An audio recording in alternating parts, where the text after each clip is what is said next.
Tyler Quinn's house this is Wheat Ridge? Wheat Ridge, fucking Colorado, outside of Denver. You are here now because you have how many locations here? We've got 4 here in Denver and now 4 in the Twin Cities, so. Hell yeah. Okay, so I covered you guys extensively back in the day. When I first found the concept online, I remember reaching out to Mike, did like a quick Zoom podcast with Mike, the then CEO, Mike Jones.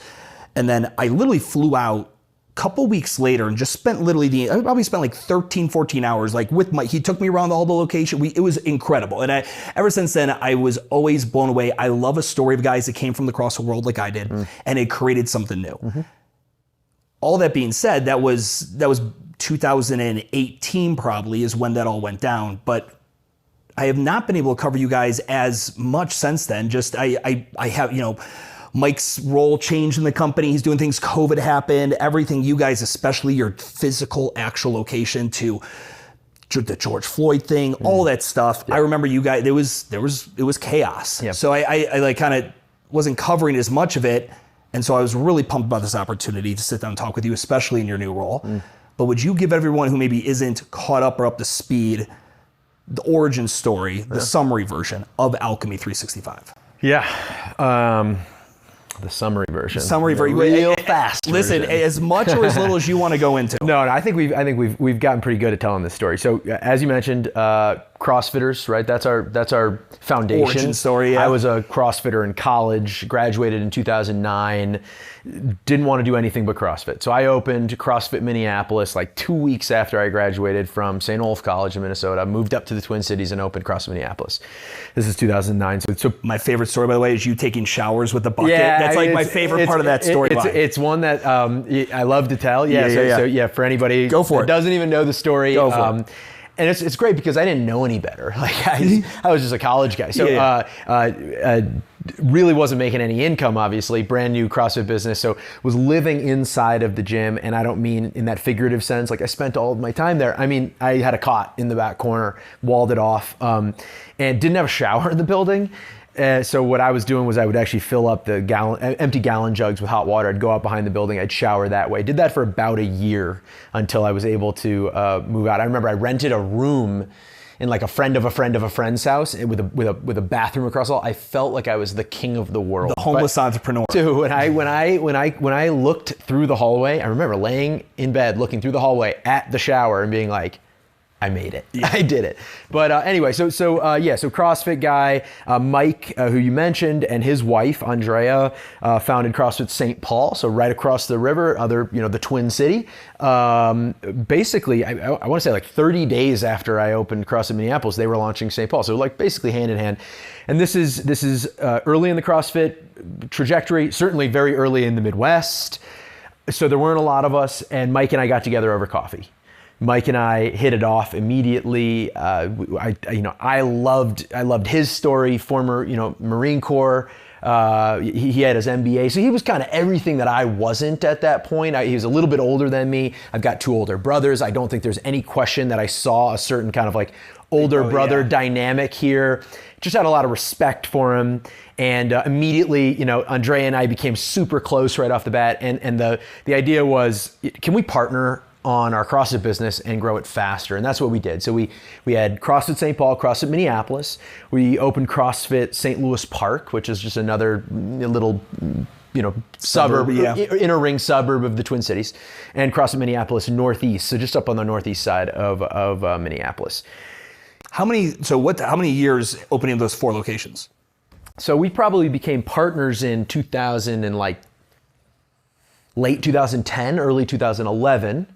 And then probably by 2013, we had all 4. That's fast. So and kudos at that point, really kudos to Mike and Andrea, because they were the ones, I think, who were really driving the growth, right? I was still such a diehard CrossFit guy. I just wanted to coach. I just wanted to be in the room. I wanted to work out. I wanted to be with my people. And that was where we sort of initially found our roles. And I think that is relevant. It'll come up later in the story because those roles became so incredibly embedded that it took a little while for us to realize that maybe there was more to what all of us wanted from our professional careers, right? Like at some point I didn't want to just be in the classroom anymore. That'll come later. So it's 2013, and the question we're asking members is, exiting members, why are you leaving the gym?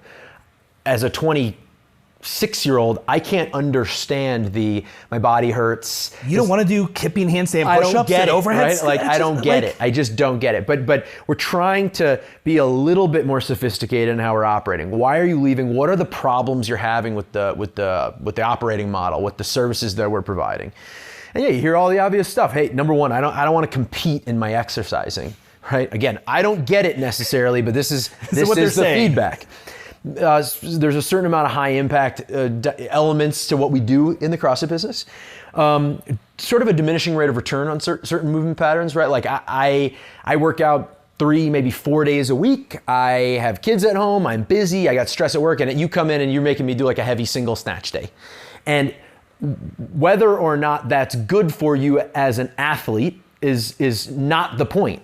Is that what I want to do, right? As like a consumer, hobbyist consumer exerciser? Like, is that how I want to spend my one precious hour in the gym? So, like there's all this feedback, and at the same time, again, 2013, we're watching CorePower. CorePower Yoga is just going gangbusters. Here again, like, I'm not sure I get it. I don't understand the appeal, right? As like a 10 general physical skills and like the unknown and the unknown. It's like, I don't even see it as exercising. And it took some maturing for me to like really start to like evolve my perspective on this. And the idea was, is there a way, and this is the impetus for Alchemy, is there a way for us to answer some of the questions that people are asking? The high impact, I don't want to compete. Is there a way to incorporate some of the commercial elements that you can't deny the growth of CorePower? So how do we put some of that into the mix? And initially, can we run a class inside of our CrossFit business that will cater to, be the solution to those problems? So we're beta testing. We're just like kicking around ideas. It's like CrossFit. Actually, Doug Chapman. Do you remember Doug Chapman? So CrossFit Ann Arbor, or Hyperfit USA, in Ann Arbor. I remember Doug Chapman and I were talking one day, and he was like, he was running this CrossFit Lite program, and it was effectively just like barbell-less. Just sort of like it was the front of that wave, and that was sort of what we started to take on. And Kelly Starrett's big at the time, so our initial idea is like, we'll do mobility as a part of the class. We'll wrap it up in. It's hard to get people to really want to roll on lacrosse balls. So it slowly starts to evolve. We start mixing in yoga. We start putting in the foundational concepts of CrossFit, right? Like retain the intensity, retain the functionality, maybe take out the competitive elements, take out some of the diminishing rate of return movements. And what I'm observing is I'm coaching my 6:30 p.m. CrossFit class. There's 10, 12 people in it. And then like 50 people are showing up, and I'm not kidding, 50 people are showing up for like the beta test class. And it's February 10th in Minneapolis. It's cold, it's dark, and I've got like 50 Lululemon clad University of Minnesota women showing up to a dingy warehouse CrossFit gym to do this beta test class. And we're just kind of scratching our heads going, this is not just a class. This might be a business. This might be a standalone thing. And I remember the real breakthrough moment was when we ran it was again a free class at a place called Aria. It's like an event center in downtown Minneapolis. We had like a little fold-out table and a piece of paper. We thought, we'll capture some emails. We'll see if anybody's interested. And I think like 300 people showed up that night. And I'm not kidding. It's not an exaggeration. We have a great photo of the original founding partnership team standing on the stage of Aria while everyone's in final resting pose. And we took like a selfie, and it's just like all the way to the back of the event space. You could not fit another human being on that floor. And that was the moment where I think, Mike and I looked at each other and we just thought, this could be good. This could be good. And that launched Alchemy for us. I want to dial it back even to the time where you and Mike just first even thought to link up. So early on in CrossFit, like when I got into 06, it was us versus them being the Globo gym scene. That was the other prevailing model out there.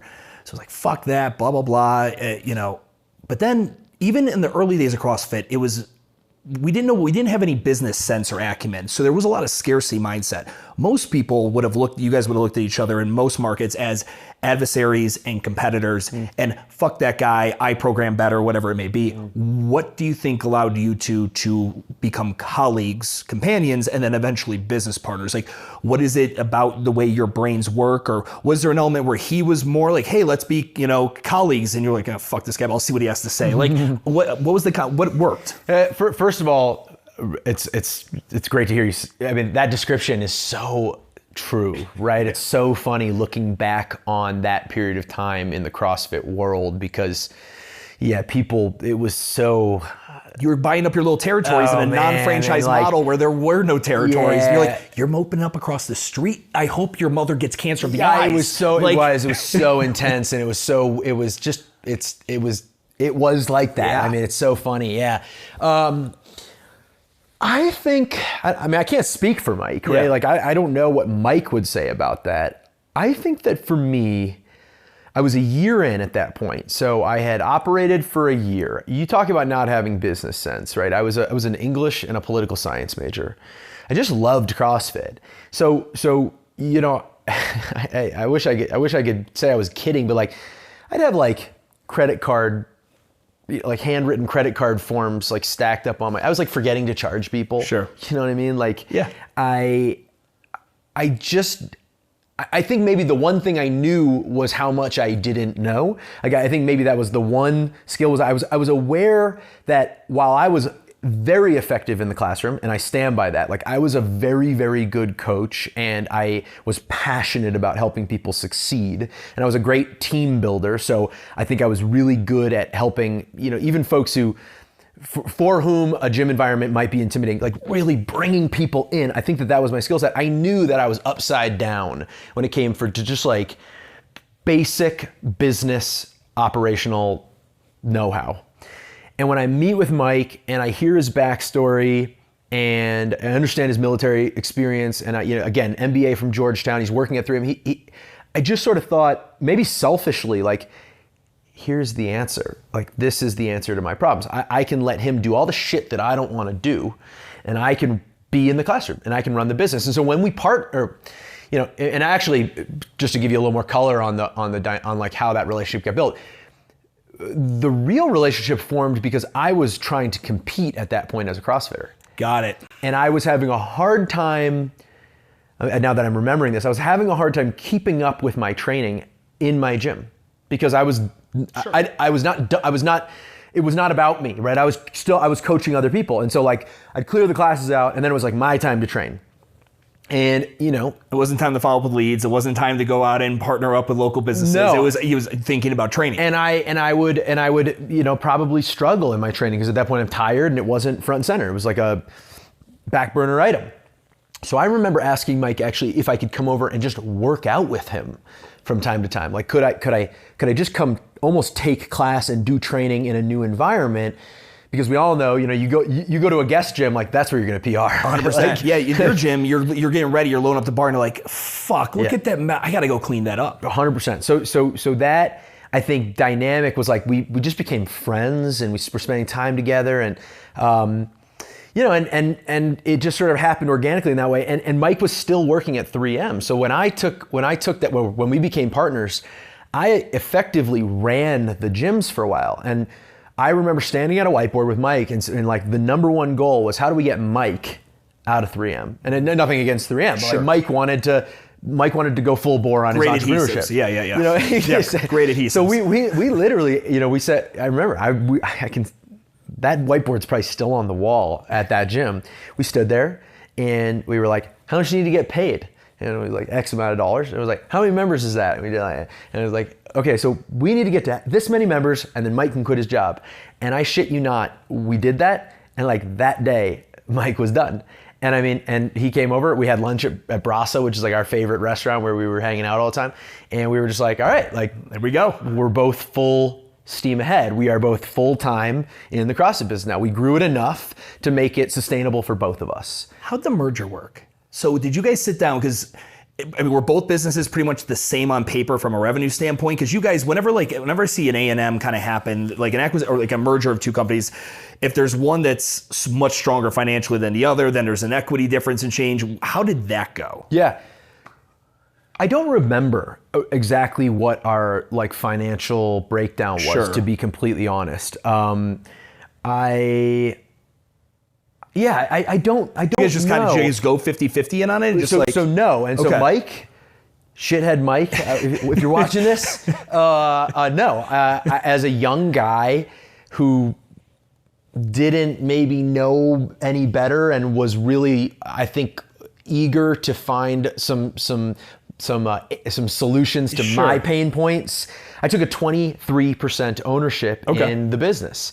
And I believe at the time everybody thought that was appropriate. I don't know, maybe it was, maybe it wasn't, but I took a smaller share, and moved in and that was how it worked. I don't even know if we had legal around that. Mike, if he were here, might tell you a different story.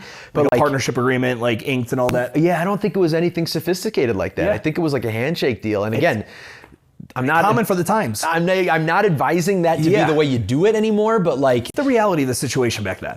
we were gonna dump $5,000 into legal fees. Yeah, exactly. No Yeah, way. yeah. Like not a so chance. we just did what we did, and as I started to feel like this doesn't feel equitable in our, we just had it out. I mean, the number of times that Mike and I have battled and argued and been mad at each other, countless. But I always feel like we both assumed positive intent at all times. And because of that, we were always able to navigate through. And I know a lot of CrossFit partnerships that blew up at some point. I'd say the vast majority. Yeah, and Mike and I, to this day, are like brothers, right? And I talk to him all the time, and I champion what he's doing right now, and he champions me. And so even when I look back on the hard times or the difficult conversations, I don't know, something about our personality profile made it so that it was like, we are brothers, we are not going, this is not going to dissolve. We're on the roller coaster. It might go up and down, we don't get off. And I don't know how to explain it other than like, I'm just lucky that I met a guy like that. And again, I want to shout out because Andrea was a part of that as well. Yeah. What advice would you give to someone who's like CrossFit, any gym owner who has a partnership and there's those friction points? Like there's never not, I always tell people, if you don't have friction points with like your key employees, your partner, that means someone's not saying something. Mm-hmm. And that's called resentment. Yep. And that's going to build up. Like, what advice would you give to someone as to how to appropriately handle friction points like that, battle, as you said, and still be boys at the end? I mean, it's a great question. There's a great book, Patrick Lencioni, The 5 Dysfunctions of a Team. I don't know if you've ever heard of it. It's a fable, right? It's basically it's like a story. Okay. But it's a wonderful story about like why teams break down, and the foundational element is an absence of trust. And where there's an absence of trust, there's a fear of conflict, where there's a fear of and it just trickles through.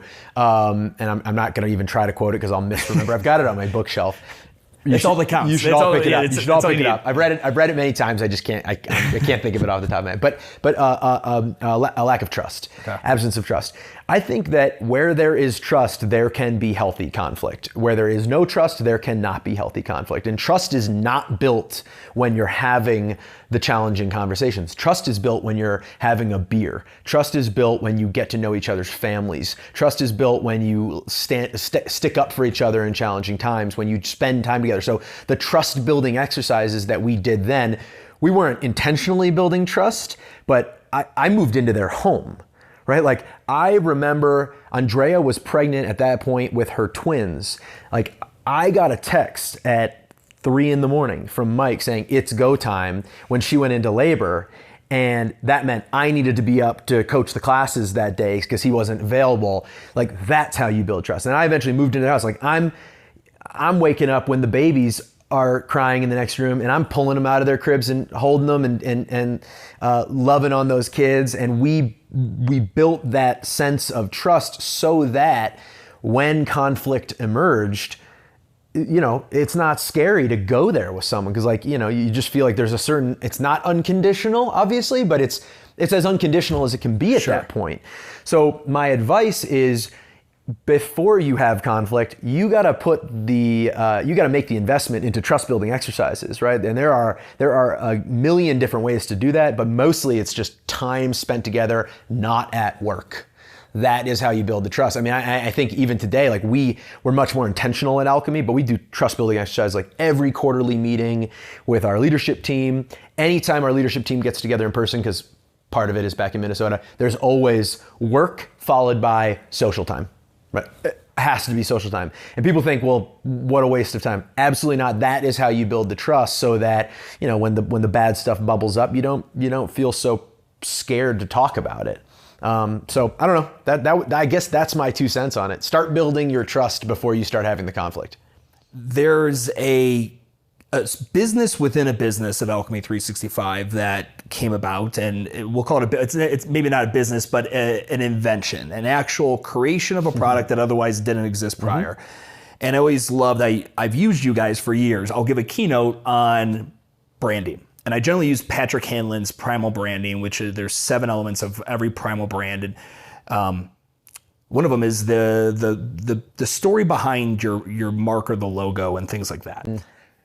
With Alchemy, actually the definition being the melting and forging of all these metals and all that. And then here you guys go. You guys come out with the torpedo to again solve a problem. And I remember your Kickstarter video. I watched that Kickstarter video where you're carrying the barbells and you're trying to walk through the door and it hits on the side. I love that video. I remember why. It's just like, I fucking get it. Because I was so obsessed with operational capacity. I was reading studies done by prisons and how they fit more prisoners in certain areas at a certain time. And it's like, square footage to me just became so fucking interesting, which is probably what led me to the commercial real estate side of things. But it's just like, okay, look what these fuckers did. Kettlebell, fuck the dumbbell, fuck the barbell. That's what they made. Talk to me about why you guys created the torpedo. And I've seen pictures of the original prototypes. Maybe the guys will throw some up here in B-roll. But talk to us about that. Yeah, I mean, so like as Alchemy starts to become a real thing, the question also is like, how do we continue to differentiate from the CrossFit business? Like, how do we carve a space out? And you got, again, in 2013 and 14, as it's still in its like idea phase, we haven't launched Alchemy North Loop just yet. There's not, like the boutique fitness market is not what it is today. So there's a lot's happened in the last 10 years, right? Like a lot has happened. F45, I don't know if they were around. I don't think they were around. They certainly weren't on my radar. Orange Theory might have been, but like very, very early stage. Berries, I don't know if they were around. Maybe they had only a couple in tier flagships. 1 markets. Yeah, they hadn't broken into the... Base Camp. I mean, like all these concepts that are ubiquitous now, they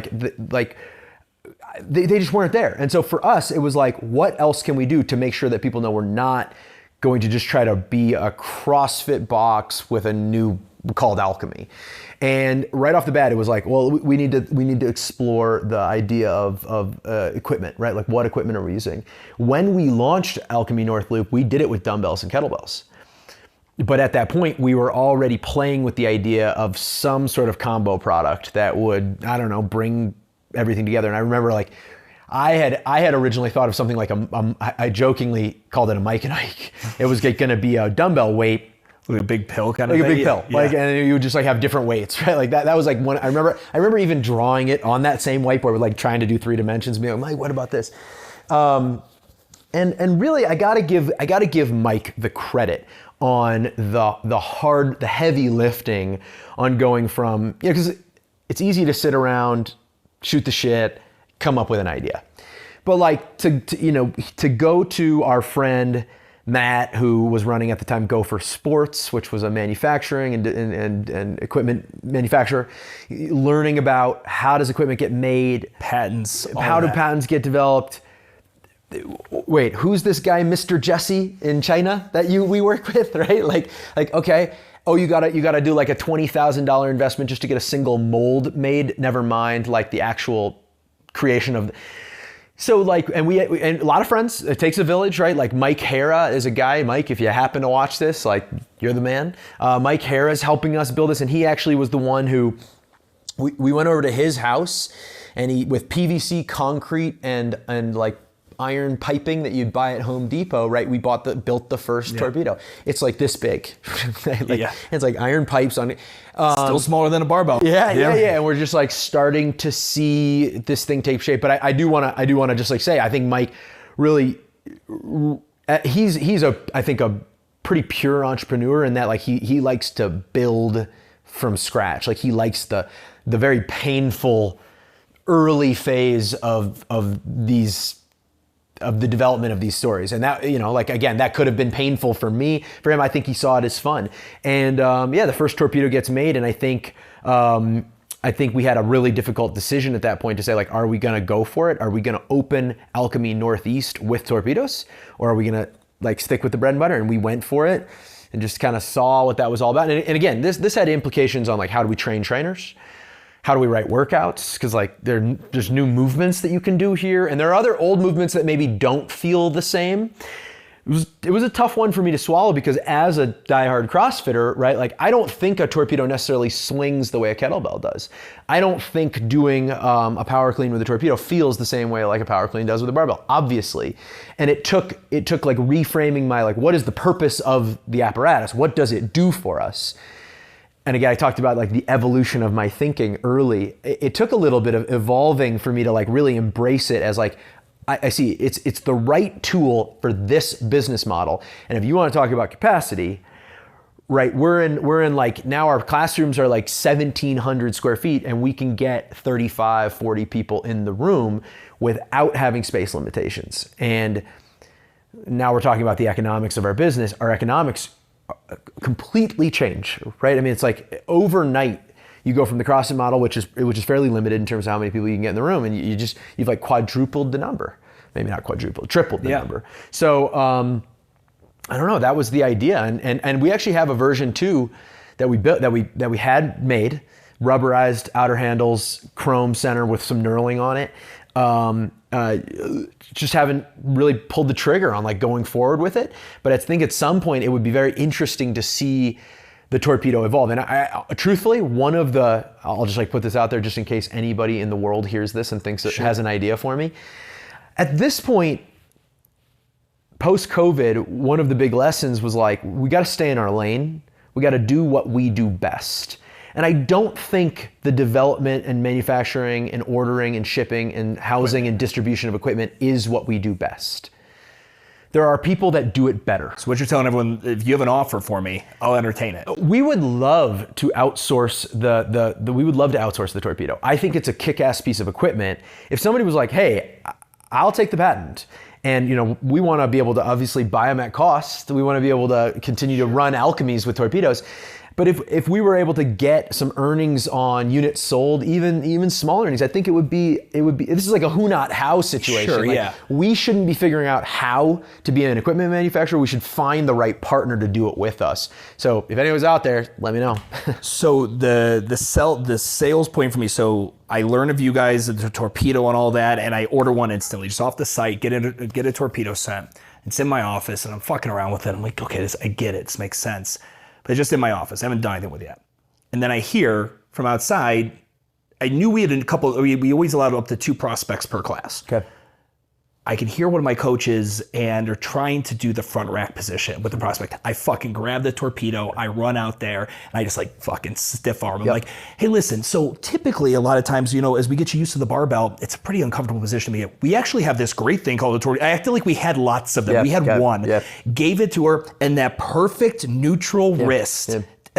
Solved. Coach got it, I got it. I was like, cool. Then we went and made a big ass order. And that was in our new model. That's how we introduced people who had no barbell introduction to it. Because there was just it was so much easier to teach them mechanics. And then we had people who just opted to use that in lieu of a barbell. It's very easy to use. I mean, it's like it doesn't crash the way a barbell does. It doesn't necessarily bang you up the way a barbell does. There's I think there's less margin for error, like in grip, and like even something as simple as like like obviously the collars rotate on a barbell. The torpedo is just sort of a singular piece of it moves fixed, together. It's fixed. It's like there's just a certain ease of use, and and I'm sure we're going to talk about like the evolution of fitness over the years, but I think like CrossFit talks about most people most of the time under most circumstances, right? And so most people most of the time under most circumstances can get a pretty damn good workout using something like this. And I understand that there's another tranche of athlete that wants to be on the barbell, myself included. If we go into my garage right now, right, I'm still using barbells and dumbbells and kettlebells and torpedoes. But I think for a lot of people, it was just like low barrier to entry. I can do front squats without the pain points. It's not disheartening. And I can get 80% of what I would get out of some of the other pieces of equipment. If that was going to be one of your uniques, like we're going to be able to come into the marketplace and no one else is going to have this piece of equipment, then why go to the retail sales aspect of it and allow other gyms like mine and others to go and buy a bunch and use it? I think there are two answers to that. And yeah, just to offer some commentary on that. Yeah, for a period of time, we were wholesaling torpedoes, right? To gyms and to hotels. And like we were just seeing if anybody wanted to buy them. The two reasons are this. There was a feeling of, we have a patent on it, but it's like, what does that mean? What does it mean? It's only as strong as you're willing to defend it in court. For sure. There are ways around that. 100%. Like if somebody was really dead set on just ripping us off. Rogue rips off like the PRX story, like the foldable rig. Yeah. So right? if somebody really wanted to rip us off, they're gonna. Mm-hmm. So there was also just like if you can't beat them, join them. Like fuck it, let's just sell to gyms and not have really, really entrepreneurial gym owners just be like, we can do this better. Yeah. So all right, that was the first thing. And the second thing, and this will feed into a larger conversation, is we thought we couldn't miss. We felt like there was nothing that we could touch that we had the Midas touch in 2017, right? Like Alchemy blew up in the Twin Cities when we first launched. And those were magic moments. I mean, we had lightning in a bottle. That's what it felt like. And when you have lightning in a bottle, you believe that you can do anything as well as you do your core business. So we did a lot of things like the torpedo. We were running Alchemy retreats and sending members to like Iceland to run marathons and Kilimanjaro and like, great idea, but like before you have your model really ironed out, might have been a step too far. We had a smoothie bar. We put a smoothie bar in, and within a year of having a smoothie bar run by somebody else, we actually licensed the concept and started running the smoothie bar ourselves. So now our poor general managers are trying to sell memberships and run classes, and in between classes, they're like running down to Trader Joe's because they're out of fucking avocados, And you're like, now I can look back on that story and I can see just how flawed our decision making was. It didn't feel flawed at the time. We were doing the best we could. We were excited. We believed in what we were doing. We thought it all made sense. We just we didn't have the maturity that I think all of us as founding partners probably would say we have now to understand like, hey, do one thing really, really well. What's the core? What's the center of your business? And I think the torpedo was maybe one of those things. We're like, sure, of course we can do that successfully. Sure. I don't know if it is the appropriate thing for that. And that's why today I'm looking for a different solution. I don't want to bail on the torpedo. I think the world deserves the torpedo. I think it's good for gyms. I just don't think I want to be the guy coordinating with Mr. Jesse, shipping them to Seattle, bringing them to our warehouse in Woodbury, dealing with like inventory management. It's just not what we do. So I think that was the reason that we ultimately decided, can we wholesale? Can we get them out to gyms? We felt like maybe we were going to get ripped off. We thought this is an obvious revenue stream that we should take advantage of. It's a great Jobs quote. It says something, I'm going to butcher it, but it's like, there's a disease in businesses in which people believe that having a great idea is enough. And it's like, how many of us like we just jerk ourselves off on our ideas. We're like, oh my God, that's so fucking smart. I'm the man. That's literally step 0.003 of the whole thing is the idea. Yeah. And when you get into, consumer goods like that, oh my God, the players that you go up against. It's a different business. A whole different world. A whole different world. A quote that I like, and I have really tried to embrace, is like, you are more likely to die of indigestion than you are of starvation as an entrepreneur, right? That's a good quote. Like you are going to take on too much and fuck it all up. it's less likely that you're going to die because you can't get anything done, right? Like, and so that was a mental shift that I think all of us, when you talk about like humble pie and learning, sometimes it takes things not going well to wake up a little bit and be like, oh, okay, so that's the lesson. And the shame is not in making the mistake. The shame is repeating the mistake. And so like we always talk about like, let's make new mistakes. As we go forward, let's make new mistakes. Let's not make the old mistakes again. And so I don't have any resentment or frustration looking back. We did what we thought was right. It's just like, as I look forward, I have to, because we still have people, a lot of people reaching out about the Torpedo. I still have gyms. So no longer wholesaling? Not wholesaling right now. We've got enough units in our warehouse to open up a few more alchemies. Okay. So we're keeping enough. But before I make the next $50,000 order, because there's a minimum, you can't just order. You're not ordering 30. You can't order just. What was one storage container, or what do you guys got? A minimum of a storage container. And how many units is that? I think it was like 1,500. Okay. Yeah, something like that. Okay. I could be wrong on that. Don't quote me. Because that usually includes the racks to go with them. Got it. We have a custom racking system that goes with it. And so, like right now, not selling. We had them online direct to consumer, so you could buy them on Shopify for a little while. But now we've kind of turned that off because we want to. We know we're going to grow Alchemy. We are going to continue to add studios, and we're going to try to make the most of what we have on our inventory before we. Great during COVID. I mean, so COVID. I mean, hey, you having that and then going to the going to the omni-channel and doing the whole thing plays out really well. And the Torpedo is the bet, like at home for that solution in that world. We didn't know how portable our concept was until COVID. Yeah, you realize that because you can basically do alchemy in its purest sense with limited modifications in your living room. Right on the screen. Enter Alchemy Anywhere. I remember watching. Yeah. I remember because we were obviously at that time we were shopping around, like, we were looking at all of our competitors. What does their digital product look like? And I remember, like, all due respect, but I remember watching like a live Rumble boxing class. It's just not the same doing it from your living room as it is doing it in your actual Rumble space. And I thought, wow, there's something cool about this because if you have a yoga mat and a Torpedo, like 95% of our workouts they require zero modification. You're good to go. Did you ever see the Berries kit during COVID? I think I watched a little bit of one. When you ordered the Berries kit, they shipped you red lights. Oh, got it. Red lights in your fucking living room so you could do it. I was just like, I mean, like, again, that's, if you want to make it feel like Berries, it's got to do that as well, right? Yeah. All right. So you guys just geographically could not have been more unlucky with the events of 2020. Yep. And George Floyd. How far from the studio was the George Floyd incident? About a block and a half. Jesus Christ. Yeah.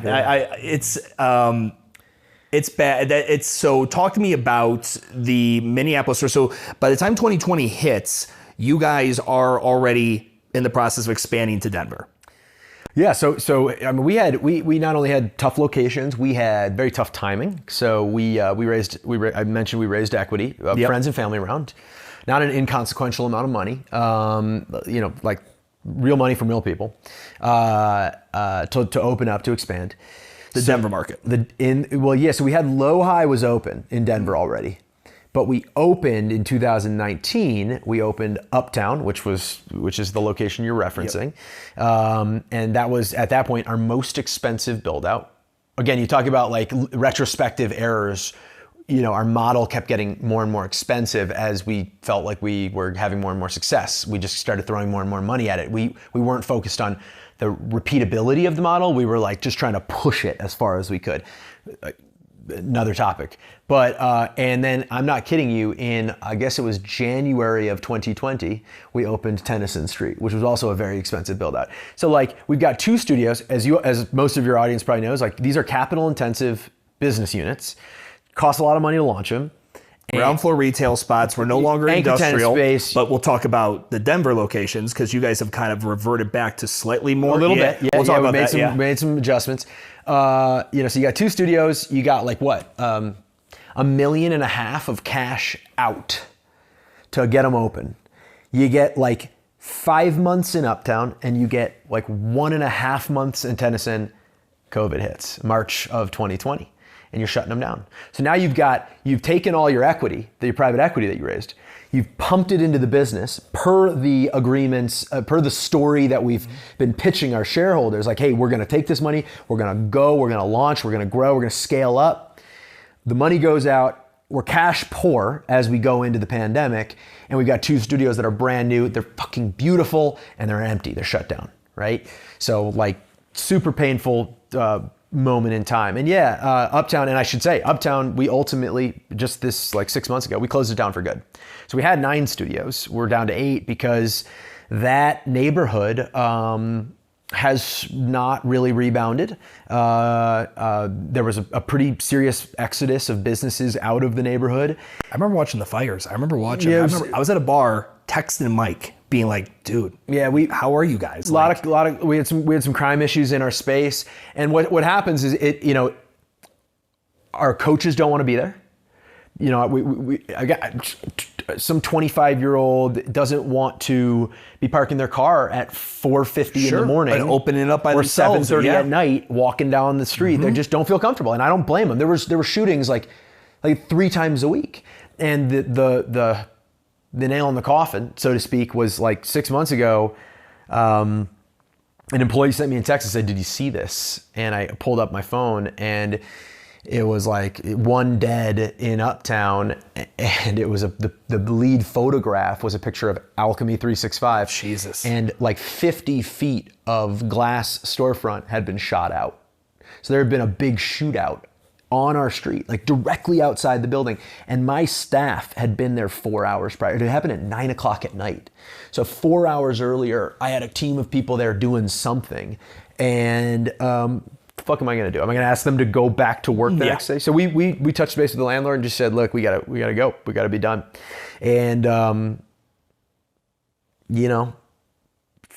nothing else to say about it. You just have to. Sometimes swallow it. Yeah, you swallow it. You move on. And that one, kudos to the landlords because they were, they didn't let us just walk, but they were.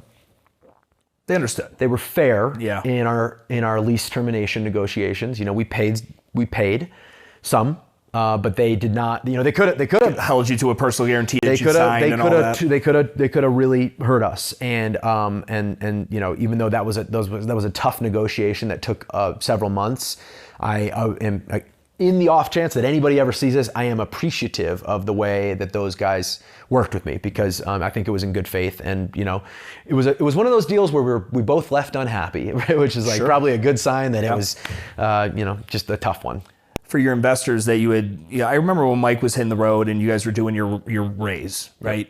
And which is tough. It's like you guys are a corporately owned entity, and for everyone to understand, like you see the expansion of an OTF, an F45, a Metabolic. These are franchise-based models. So you create X amount of corporately owned stores. These are the showcases. This is the proof of concept. Create your FDD docs, and now you're in B2B sales. And other people, you're growing the brand on OPM, other people's money. Right. You guys went a much harder route. You're in control more, but it's far more cash intensive, especially when you're doing the corporately owned thing, because had you guys did 2 stores, killed it, and then went and thought about FDDs, all you would have been thinking about is how do we bring the cost of opening these things down? Yep. But when you're balling and life is good, you're fucking spending money here and there and on custom shampoos and all kinds of, all the good shit. Number 24. Number 24. Yep. I remember. Yeah. You guys were the reason I went even fucked around and went into that world, that urban movement, and creating custom scents and all this shit. Yeah.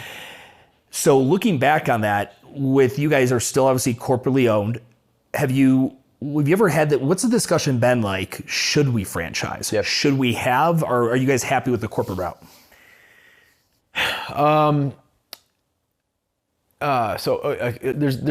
There's angles on that question, and so number one, I don't want to sell franchises. It's just not the work I want to do, right? And actually the pandemic was interesting because there were periods of time during the pandemic where I thought we're going to lose everything, we're going to go out of business. And so in those periods of time, you're thinking, what am I going to do next? And one of the realizations I had is I want to build brands and deliver products and experiences to consumers. That's what I like to do as a professional.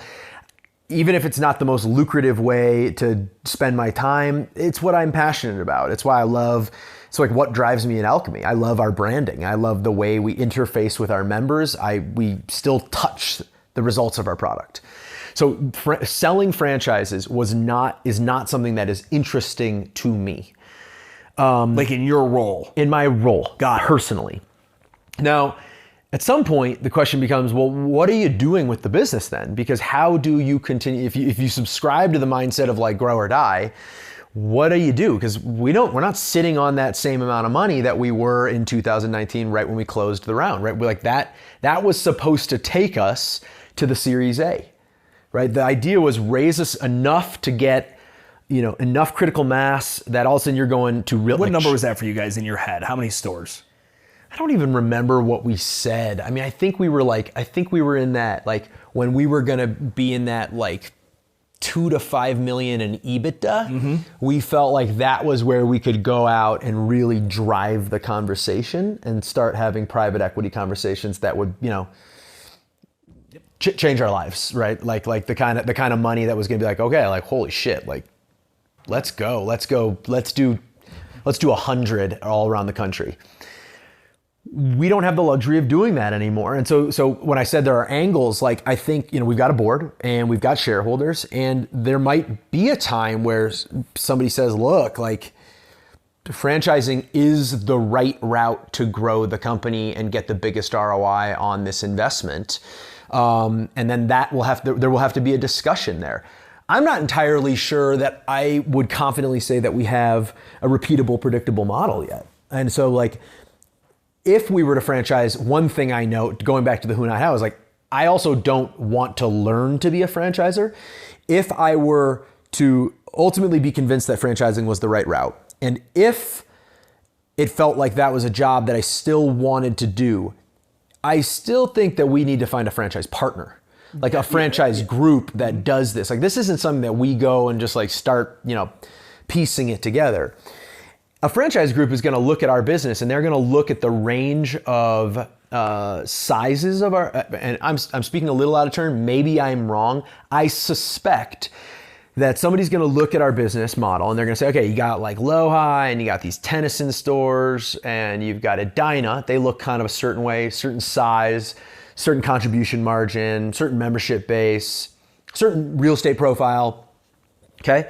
You've got your like North Loop and your Northeast and your Highland, like maybe a little different, and the numbers start to look a little different. And then you talked about some of our newer models, which post-COVID, no money in the bank. You got back to your crossroads. Not a lot of CorePower. Was like, all right, look, grow or die. Yeah. How are we going to grow? We started to like take some tougher spaces, right? And we smaller. Less expensive build outs, like try to retain the essentials for what the class experience is going to be like, but maybe we don't need as big of a lobby.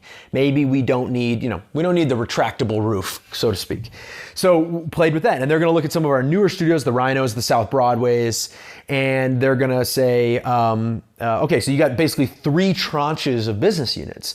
And the financials look different, and wow, I can see something really attractive about Low-Hi. Can we repeat that? I can also see something really attractive about South Broadway, because South Broadway, while it's small and not as as fancy in terms of like the finishes, it's also very profitable. And so I don't know if a franchise group's going to come in and be like, we know what to do with it. I think you'd be more surprised, and I do, and it's the connection I have with the metabolic group. They home grew with no debt, 11 franchises in 10 states, home grew, which means, and they didn't know what the fuck they were doing, and they'll admit that today. And then they get a Z Growth, which is a franchise accelerator, like one of the firms you're talking about, which is what Orange Theory got, and everyone has some kind of franchise SME group that comes in and knows how to. You look at the unit economics, and it's like, okay, there's not symmetry here.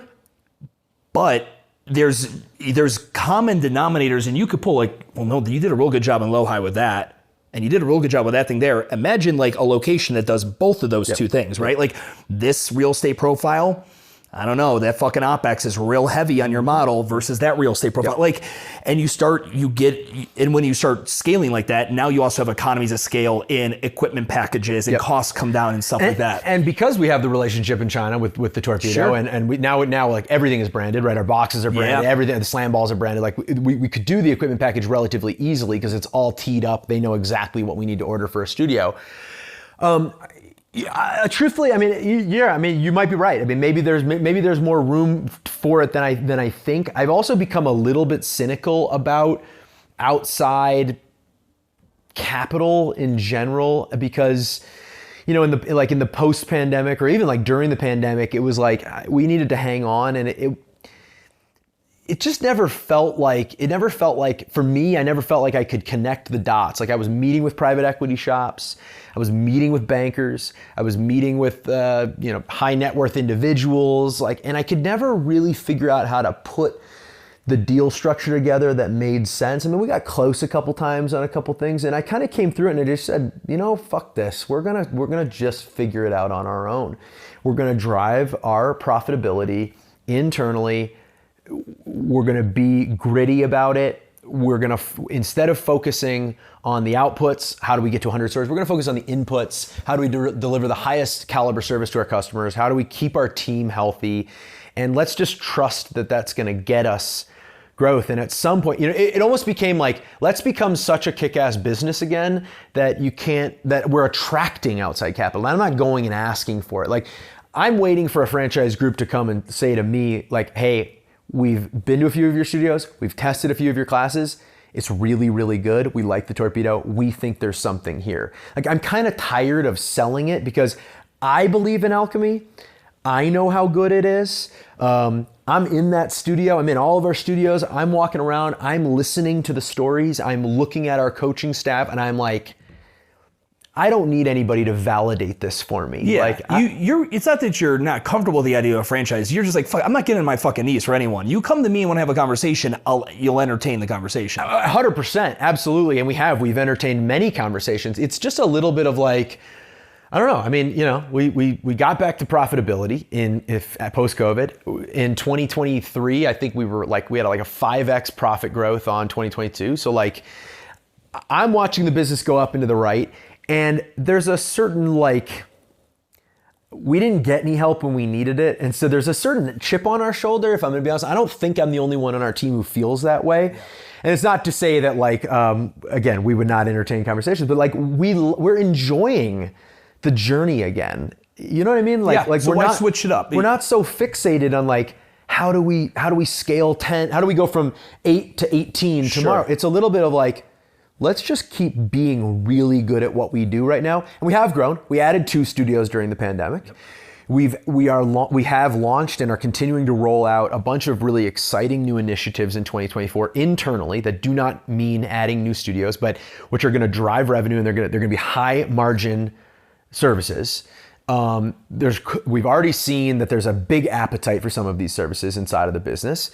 And that's what entrepreneurship is all about. Take what you have. That's what alchemy is all about. Yeah. Take what you have, make it better. And so that's what our focus is, I think, right now.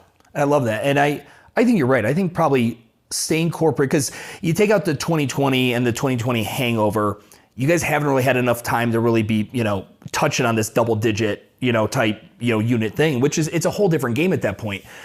But it was what you said. You said, I love the idea of building a brand and it curating the client experience. Mm-hmm. The only other thing than franchising, I think what really goes well there is being able to read people and select the right people for the brand. Because that's what your game now is. Yeah. Your game now is people approaching you and applying, I want to open an alchemy. Yeah. And you sitting down and like, is this motherfucker alchemy? Yeah. Yeah. And then it's the great thing on that is you get to preserve the brand 100-fold. Yeah. You get to do it 100-fold as a corporately owned store as well. Yeah. And we've had at this point, I mean, I would say we've probably had 20 individuals reach out saying, I'd like to open an alchemy. Sure. I'd like to open one here. I'd like to open one there. As soon as you're ready to launch here, please let me know. And so it's very interesting to me. And if I'm coming off as cantankerous about the topic, I don't mean to. Saying no is generally the smartest thing at the time. We're just I'm just kind of after a tough run, I'm sort of feeling good about where we are, and I like the work we're doing, and I'm proud of the work we're doing, and I'm just sort of I'm on that trend right now. I like that. Yeah. And I do. I think you guys could continue to do the corporate thing, especially everything you're talking about, which I want to get into. Internal initiatives. So we're not going to increase the operating expenses by opening up more stores and doing all that. But every new store you open now, will they be raised based? Will you guys have to go out and raise to do them? Or will you save enough for training earnings within the business and then just fund it yourself? Yeah, good question. Right now, everything's going to have to be a little combination. It's just going to be piecemeal. It's going to be a combination of cash on hand, right, and cash flow. It's going to be smart real estate conversations and making sure that our landlord is bought in on our success story. And what I mean by that is like they're willing to put TI and like meaningful TI that's going to get it done, and not necessarily like one-to-one TI that rolls immediately back into the lease and then ruins the economics of our business. Yeah, right? like when man, I'm going to give you $90 a square foot. And you're like, awesome, and then that just covers the HVAC. Yeah, You're exactly. like, oh, just capital improvements. Exactly. I get it. Yeah. So smart real estate decisions. We did some like site-based financing, which was kind of interesting and fun. We found individuals who like said, hey, look, I'll invest in one store. I'll stroke a check to get you off the ground. I'll take an ROI on that store alone, so I'm not tethered to the parent company. If other stores fail, it doesn't matter. Like I earn off of the profit of this particular business unit. That's been an interesting business model. I think right now, like I do think that there probably, if we want to continue to scale studio count, I do think there has to be a raise at some point, not even in the distant future. But what comes before that is putting ourselves in a position where we are in a position of power, right? And I think getting onto really solid financial footing again, looking at the financials and being able to say, hey, this is a business that I can confidently go out to the world, whether it's private equity, family offices, high net worth individuals, and saying, I'd like you to make an investment in the business. I'm willing to cut you a piece of the business for it. And here are the numbers. And I think I just don't think we're there yet. I think we have a little bit of work to do. And that's why the question is like, it's not necessarily how do we drive the top line right now. It's how do we improve the bottom line? How do we improve the profit margin so that we can just start to say, this is the economic model you're investing in. There's going to be a return on it for you. And so these initiatives are about taking what we have and just seeing that EBITDA number go up and up and up. You guys have done a lot of internal stuff. I remember watching, you guys had, and I forget the terminology, they were series, or they weren't cycles. I think we ended up calling them cycles because you guys call them cycles. But you guys had like ones on pull-ups, like where you guys were like you had these internal movement-based kind of themes for people to come in and spend extra time and training and things like that. There's been so much R&D. And so Alchemy came out of R&D in a CrossFit class. Yeah. And then within Alchemy, I sat back and I watched like the second room model with the barbell brought back into it and the strength element. Talk to me about all the testing and R&D of various class concepts, because it felt like you guys landed on this thing, this fusion of yoga and strength and conditioning, high operational capacity. I still have the structural engineering job. I did a whole YouTube vlog on it, on trying to recreate your guys' pull-up bar structure that you had and all the shit. And then I started seeing you guys play with these different things, things that were not operational capacity friendly, bringing back in a barbell kind of. Walk me through all of that. Yeah, I think like we had a core class, and I think arguably at the very, very beginning, the core class was just sort of like it was sort of boot camp-esque, right? It was like you were going to do relatively high volume, you were going to do it at relatively light weights, you were going to do a lot of burpees and a lot of box jumps, and you were going to sweat and you were going to breathe, and that's what it was going to be all about. Bookending each end. Yoga bookending each end to like keep it very, very simple. Yoga that was going to warm you up and increase in speed and intensity, yoga that was going to restore you and cool you down, stretch the muscles that you worked on the back half. So the first big move that we made was we split our class, like our fundamental foundational class format, which had been called an A20 and an A10, meaning 20 minutes of high intensity conditioning in the middle, 10 minutes of high intensity, like those were the two formats. We started to say, well, like, first of all, let's call them something that the outside world can understand. A was Alchemy. Yeah. It made sense for us internally as a brand. If you're like a prospect and you're shopping around, you don't know what that means. And so the first question was like, let's call that cardio. Let's just call it cardio. We can debate all day about what cardio is, and it's language patterns that people on the outside will understand. The question became like, well, can we add a strength class? So what would it look like to take our class format and yoga, but in the middle, the workout itself is not necessarily all about speed and volume. Can we slow it down? We talked about tempo. Yeah. Can we talk about tempo? Can we talk about like repeating sets? Can we talk about muscular overload and like start to bring some of that together? We always wanted Alchemy to be a complete fitness program. That's the language that a complete fitness program. That's how we talk about it. I don't think you can call it a complete fitness program without being able to lift heavy, right? At least a little bit. Fair enough, yeah. And so that's where bringing the barbell in, and it wasn't necessarily meant to be equally as successful as our core class when in its like inception, like when we first brought it in. It was meant to be sort of like this. It was like a value prop, supplemental. Do a barbell class once a week. Do our core classes, whether cardio or strength, 3 or 4 times a week. Scratch the itch for that person who might have left CrossFit because of all those reasons you said, but then they still want that element a little. And then the winds of change start to blow. When I first started writing workouts for Alchemy, if I put in 15 consecutive ring rows, a set of 15 ring rows, I would get email complaints about how torn up people's hands were and like how hard it was on the body. In the last 10 years, and it's 2 guys talking, but like I'm gonna say women in particular have become interested and motivated by strength. Like the whole idea of I gotta spend my time on the elliptical and the treadmill and my goal is skinny, skinny, skinny, thank God has really gone by the wayside. Now we probably were exposed to that earlier because CrossFit had always championed that. And there were women at CrossFit that were just unbelievable, right? And it was so cool to see. If you committed to that kind of workout, you were kind of person that was never going to complain about your hands hurting after pull-ups or ring Exactly. reps. But all of a sudden, like the gen pop, in particular, guys always were lifting weights, but in particular, women started becoming interested in, it became normalized to lift heavy weights, to do like squats and deadlifts and presses. And so what happened was our loss leader, the barbell concept, which we fucking couldn't get off the ground. It was always just this like puttering part of our business for years, has now become, I would argue, not quite equal to, but damn near equal to our core classes. Yeah. So what it is like people come in, there's usually a core lift. You do quick warm up. There's no yoga in it. Quick warm up. There's a core lift. And you stick to all the fundamentals. You're gonna squat. You're gonna deadlift. You're gonna press. You're gonna bench. You're gonna strict press. You're gonna push press. Sometimes you do hang power cleans. Sometimes you do bent over rows. You're gonna do all the foundational elements. You do that for about 25 minutes. So like you're not setting any world records in our barbell class. Most people, most of the time, most circumstances, right? You're gonna do some core work or a superset. So if it's bench pressing 5x5 that day, you're going to superset with strict pull-ups. Yeah, because it's very efficient on the time. Just nice and back and forth. Yep. And then we end with like a sub 8-minute conditioning component, which was also, talk about complete fitness program, that was a time domain that we really weren't tapping into. And so it's a pretty cool class. It's sort of reflective of the CrossFit model with maybe a little bit more emphasis on the efficiency. More thoughtfulness on that. Yeah. What's the capacity of that class? I think we get anywhere up to like 25 in there.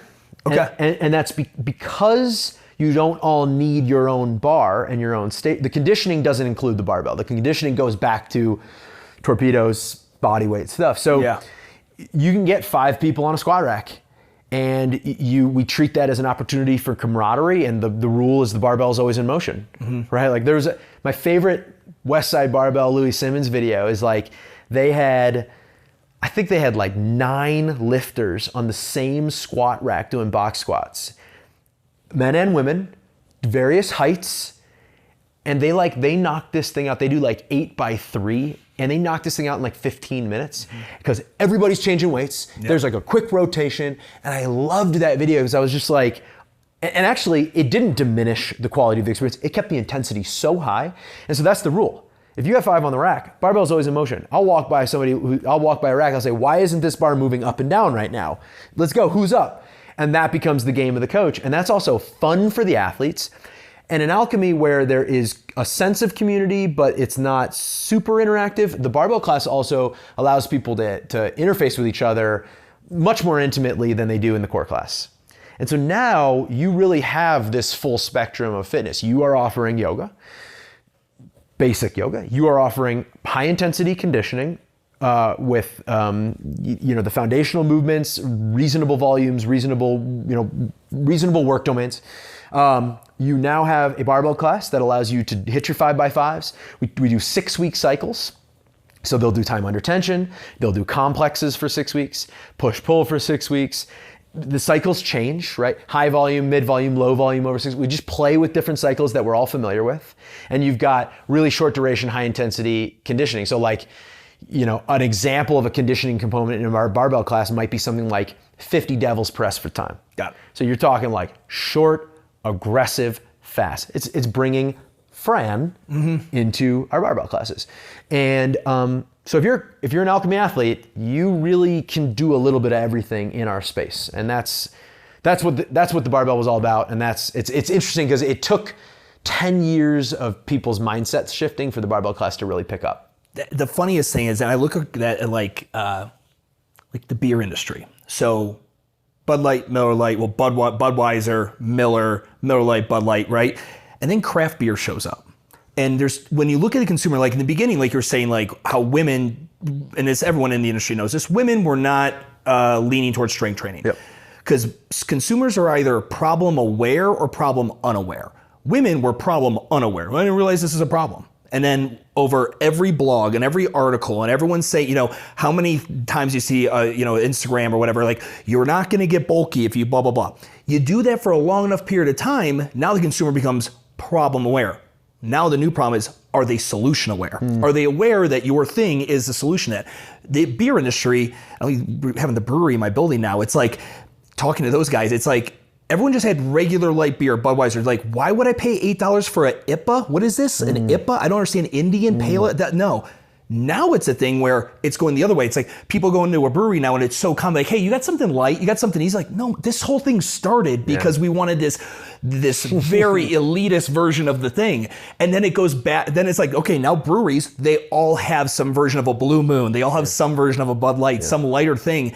And it's kind of like with you guys. You guys came in chasing that CorePower Yoga demo too. So it also makes sense as to why the women in there were going to bitch and whine about this thing. It wasn't, we were just a little early on it. It was just a little early. And I think, and actually I feel like that's a moment for me, because one thing that I always like to say, and I talk about this every time we run a coaches seminar, and I think it's relevant, is like, I still, even though I am no longer owning and operating CrossFit affiliates, I still say explicitly that like we owe so much of this to what CrossFit did. And all of us being like the boutique fitness space was carved out by CrossFit. 100%. And frankly, they carved it out against the grain, right? They swam upstream with every asshole in the world, telling them why it was wrong, why it was bad, why it was going to injure people, and they stayed the course and they did it. And because of them, I'm able to tell this story, right? Like it took that to get there. So, when I talk about like evolving out of the CrossFit model, I really don't mean that in a negative way about CrossFit. I still am such a believer and I still have so much love in my heart for that whole brand and the ethos and the concept. I just think that there are niches, right? And there are spaces within the space. And this is just one place, but we're just trying to bring a lot of that methodology to a different cohort of people that maybe hadn't been exposed to it, that were problem unaware for a period of time. Yeah. Off topic, do you think CrossFit has become more of a genre, or is it a true brand at this point? And I don't want to get into like fucking the affiliate raising and all the harassment and all all that kind of stuff. But just again, I'm an old school. I remember finding CrossFit in 05, 06, and it's like changed my life. I mean, it's why I do what I do today. I don't do it like that anymore, but I look at everything. CrossFit's the sun, and then all these fucking planets and ecosystems, whether it's mobility wads or chalk or alchemy or urban anything. It's all and I think the and maybe folks who are at CrossFit would tell me I'm wrong. My attitude is that there's nothing wrong with branching off and becoming one of those planets in rotation. What's wrong is trying to play like you did it yourself. Like you created yourself. 100%. And that's why, like when we meet and we coach new coaches in the seminar, right? We have our own internal coaches development program. The first lecture of the morning is I pay homage to 2 brands that start with C. We talk about all the things that CrossFit did for fitness and all the things that CorePower did for fitness. You can say anything you want about them, but we acknowledge it, that we stand on those shoulders. And so I think that that's just super important. I love that. And I will do that till the day I die. I'll never drop a quote, a Glassman quote, and pawn it off as mine. Yeah, without giving kudos. And the folks who, that's where I cut my teeth. That's where I learned, and that's what still governs the philosophy and the decision making at our business. And that's. Does that trickle down? Like if someone came in and said, "Yeah, I'm thinking of trying this. I've been doing CrossFit for a while." At an Orange Theory, that salesperson would be like, "Oh yeah, CrossFit. No, I understand why you left there." They're gonna showing respect to everyone who's Alchemy is gonna gain lots of customers from other modalities. Yeah. If you shit on them at the point of sale when you're trying to sell, oh yeah, that'll definitely, it's not, you need to be this safe place for people to go and tell their friends, no, I went there. They didn't judge me because I used to do CrossFit. Yeah. Well, so I'm trying to think about how much I want to say about this on video. I mean, knowing what you do and knowing how you differentiate, I think, is really, really important. So right, we talk about this as the 3 uniques in our business. So workouts that kick your ass and make you fitter, right? Like we say at Alchemy, we will put together workouts that are going to kick your ass and make you fitter. We use the CrossFit definition of fitness, right? Yep. Great people and authentic experiences. That's the second 3 unique. So like when you walk in, we're working very hard to make sure that you feel comfortable, included, taken care of, a part of something. And that it's not cheeseball, that it's like, they're real people. We just want to hang out. Not the guy at TGI Fridays with 16 pieces of flair. Exactly. The third 3 unique is help people feel more alive, right? The feel alive factor. You're going to walk out of our studio feeling better than when you walked in every time, right? So like those are the things that we say differentiate us. We would say that there are businesses that can stand up against us, and one of them, maybe 2 of them, but not all 3. Nobody does all 3 better than we do. You asked a question about if a CrossFitter comes in and says, I'm a former CrossFitter, or the CrossFit conversation comes up in the studio. If somebody told me that their goal was to become as fit as humanly possible, using the definition that we use, I would encourage them to go to a CrossFit gym. I do not claim that Alchemy is the world's greatest fitness program, right? I don't believe that that's what we serve. If you look at our marketing department and you look at our like how we define our core target market and really the psychographic characteristics of our customer, that's not what they're looking for, right? Our customer wants to be fit enough. Our customer they're 80-20 people. Our customer, their best days are when they're active. So that means that when they leave the gym, they don't spend 23 hours waiting to come back to the gym. They leave the gym and they go to the mountains, right? Our customer comes in on Saturday morning, they want to do 100 burpees and get their ass kicked, but then they go get Bloody Marys and pancakes with their friends. So we, nowhere in our literature, nowhere do we claim that if you come to Alchemy, we're going to make you the world's fittest. We're better at driving elite fitness than CrossFit is. So if you are asking me that question, I'm asking the customer, what are your goals, right? And if somebody says, honestly, I did CrossFit and it was a little too intense for me, or I didn't love the competitive element, I say, well, look, I think that Alchemy might be able to answer some of the questions or solve some of those problems for you. If somebody comes in and says, I want to be the baddest motherfucker out there, we don't do muscle ups. Sure. I want to be ripping, I want to be at the games, I want to win high rocks. So I'd probably put them on to a CrossFit gym because I still love CrossFit and I know what they do and I know that their 3 uniques, there are things that they do different and potentially better than us. And I think that that's just about honesty, and that's what grinds my gears about the brands that just flat out don't acknowledge, right? It's like, so you know, I don't know. For No, whatever that's that's great. worth, No, that's how that conversation takes place in my store. And I hope that my coaches would agree that that's the conversation that they have as well. No, I love that. And it's because at the end of the day, the average person, and especially who I think your core customer is, they are seasonal, they're fickle, and nomadic with their fitness, especially with the rise of ClassPass. And it's not as prevalent as it was back then, but nobody does one thing fitness-wise forever. Like even you and me can sit here and talk about all the different seasons of fitness we've had. Yep. So I was probably like, you're not the best workout. You're the best workout for that person at that time in their life. That's it. And that time in their life could be 12 months, it could be 12 years, but it's fickle. Right. None of our customers make their paycheck with their fitness, which means, all my friends are now doing rock climbing. I'm going to give that a go and cancel my membership here. Absolutely. And if you're worried about that, remember that there is still a gigantic addressable market of people who are not in the fitness journey yet. And so all we got to do is we got to get more people exercising, right? And so what I say is like, you know, to some degree, I see CorePower Yoga Sculpt as a feeder program to Alchemy. And if you're a CrossFit owner out there and you're in one of our markets, you can trust that Alchemy has been a feeder program to CrossFit affiliates. There are many people who have done Alchemy. They were the ring row, my hands can't handle it. 8 months later, they're doing kipping pull-ups and they go, you know, like I really like this and I want to go find a CrossFit Now I'm gym. less intimidated to go into that CrossFit Exactly. gym. And so like I assure you that there is a flow through of this stuff. So I love that. Yeah. When did Mike step down as CEO? Yeah, so Mike stepped down and I transitioned into the role November of 2020. And what was your title prior?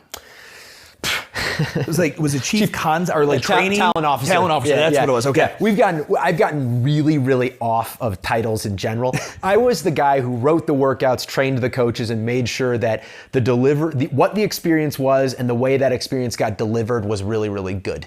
Whatever title you want to bestow upon me, I'll take, right? So why did Mike step down? Yeah, I mean, COVID, so March 2020, COVID is a real thing all of a sudden, right? It goes from like news story to thing happening to everybody. And we got shut down. We were in, you know, we're not going to get into this, but we were in two pretty blue states blue cities that dealt with COVID the way they dealt with it pretty aggressively. And we got shut down. And so initially it was like kind of fun, kind of exciting, new entrepreneurial challenge. It was like let's rent out torpedoes to people. Let's just like provide value. We started running classes on Instagram Live for free. Anybody out there who wants to do alchemy classes, like we'll just how do we hold the thing together? As time went on, it became clear that this was not going to be a fast thing. This was going to get ugly for a little while. So there are two questions, right? And of course, I have the benefit of hindsight now. I don't know if we were this clear in our thinking at that time, but the two questions are, number one, how do we continue to provide the highest value to our existing customers?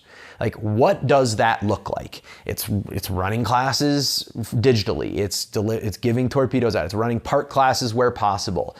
How do we provide some kind of value to our customer to keep them whole? And God bless our customers, who many of whom, like I'm talking like 70% of whom, continued to pay their membership dues even through our closure. Now, of course, that 70% went to 60%, as time went on, not everybody held on. But like if you paid 1 month, if you did anything to support us and you're watching this or listening, thank you. How many members was in the average Alchemy at the time? At the time, maybe like 350. So you guys, there probably wasn't even a play where you guys were like, okay, let's get all the torpedoes out of storage, and everyone, if they keep their membership, or was that a play? That's basically what we did. Okay, you guys were equipment rental. We had people showing up to the studio, and we gave away all of our equipment. Just like take it to your house. Yep.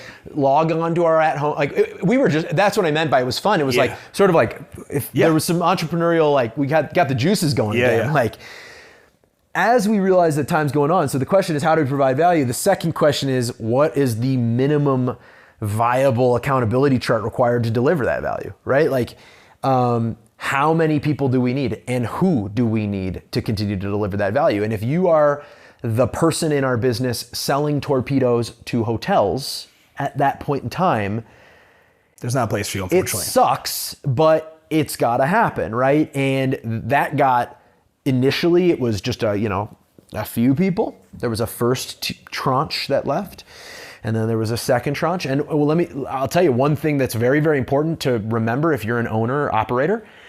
Being an owner does not entitle you to a job. And if you think it does, you're probably going to get in the way of your business at some point.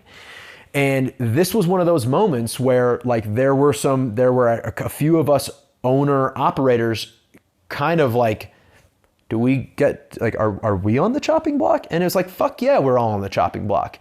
Because the responsible thing to do is to keep the team as whole and as healthy as possible. That's what leadership is. It's putting your people first, and it's not prioritizing your own needs first. And so, yeah, you're looking at it, and like in Mike's case, at that point, he was spending a lot of time on like site selection and financials and raising, and like that became a less essential task. So, there were a few of us on the leadership team.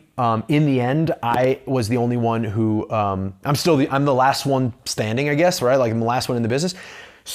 A couple of those people left and it was ugly. And I gotta say, with regards to Mike, Mike is a leader.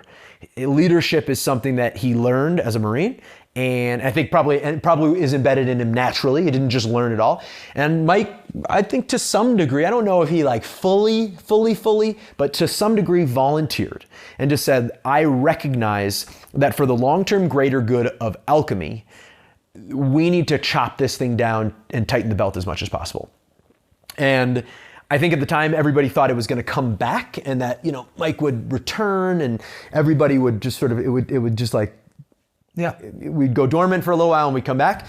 And it didn't happen that way. And it didn't happen that way because, and now I'm going to go back to what I said about pigeonholing ourselves in our roles. I can tell you that at that time, regardless of COVID, I was growing tired of being just the product guy. I had bigger ambitions at that point. It's 10 years later. I didn't want to be the coach guy all the time. I didn't want to be the fitness guy anymore. I believed that I had good business sense and I wanted to spread my wings a little bit. And Mike and I were already having those discussions. What would it look? Is there like a co-CEO type thing? How would that go? And so I will tell you that I was eager to evolve. And simultaneously, I think Mike recognized that the minimum viable accountability chart might not include the work that he was doing at that point in time, especially if COVID was going to go on for 2 years or whatever it was going to be. And so it was sort of like I remember the meeting. It was sort of like okay, I'll step out. And I got to be honest, like I didn't really believe it at first. I didn't know if it was actually we were going to follow through on it. But we did. And so, I had at that point 2 operating partners left in the business who were still working, and they both exited. Mike continues to be a shareholder. He's on the board. He is, I champion what he's doing. He champions what I'm doing. I think I've already said that. And we talk all the time. And as, by the way, Andrea, who's a founding partner of the company, who left a couple of years prior to that, still a champion of the brand. And yeah, I guess that's the essence of the story, right? It was just a shitty time but you know what? Like, you're in business, especially after we had raised equity, real money, real people. They invested in part because they believed that as a team, we were going to do the right thing for the business. And that sometimes means doing really hard things. And so that was a very, very scary, emotional, challenging time that turned a lot of shit on its head. But like, that's also what we signed up for, like do hard things. And so in the end, like, I just feel like we did what we had to do. And in some cases, I think it was productive and healthy. And in other cases, it wasn't. And that stinks. And that's just how it goes. At some point, the business is going to find itself in a position of churn within that leadership team anyway. No question. At least then it was kind of a consolidated, like you guys will be able to probably say we've never had to default on a lease outside of this insanely COVID kind of perspective. Like COVID allowed for everyone, for as shitty as it was financially, all that, It allowed for a lot of people to reorganize structures. Totally. It allowed everyone to realize that revenue and profit were two separate things, and who've been crazy spending, that kind of shit. It allowed a lot of gyms, like we had always gone with an in-place model when I rebranded it, because I loved what yoga and spin studios had done from an OpCap perspective, but I never had the balls to really fully pull the trigger on it. Prior to COVID, we finally got the balls and did it. And then when COVID happened and every CrossFit gym's putting down gaffer's tape to create the squares, they're like, oh, see, like it was like COVID did a lot. PPP, EIDL money, there was a lot of there were some, never in our lifetime again will the government just give us an EIDL loan at 3.5% with no collateral, no nothing. Literally, it was, you dragged the bar as to how much money you were gonna borrow. I think it was, I'm grateful that I I operated business during COVID. Yeah, I couldn't agree more. Business valuations were crazy prior to, you were hearing what what different companies were getting valued at, and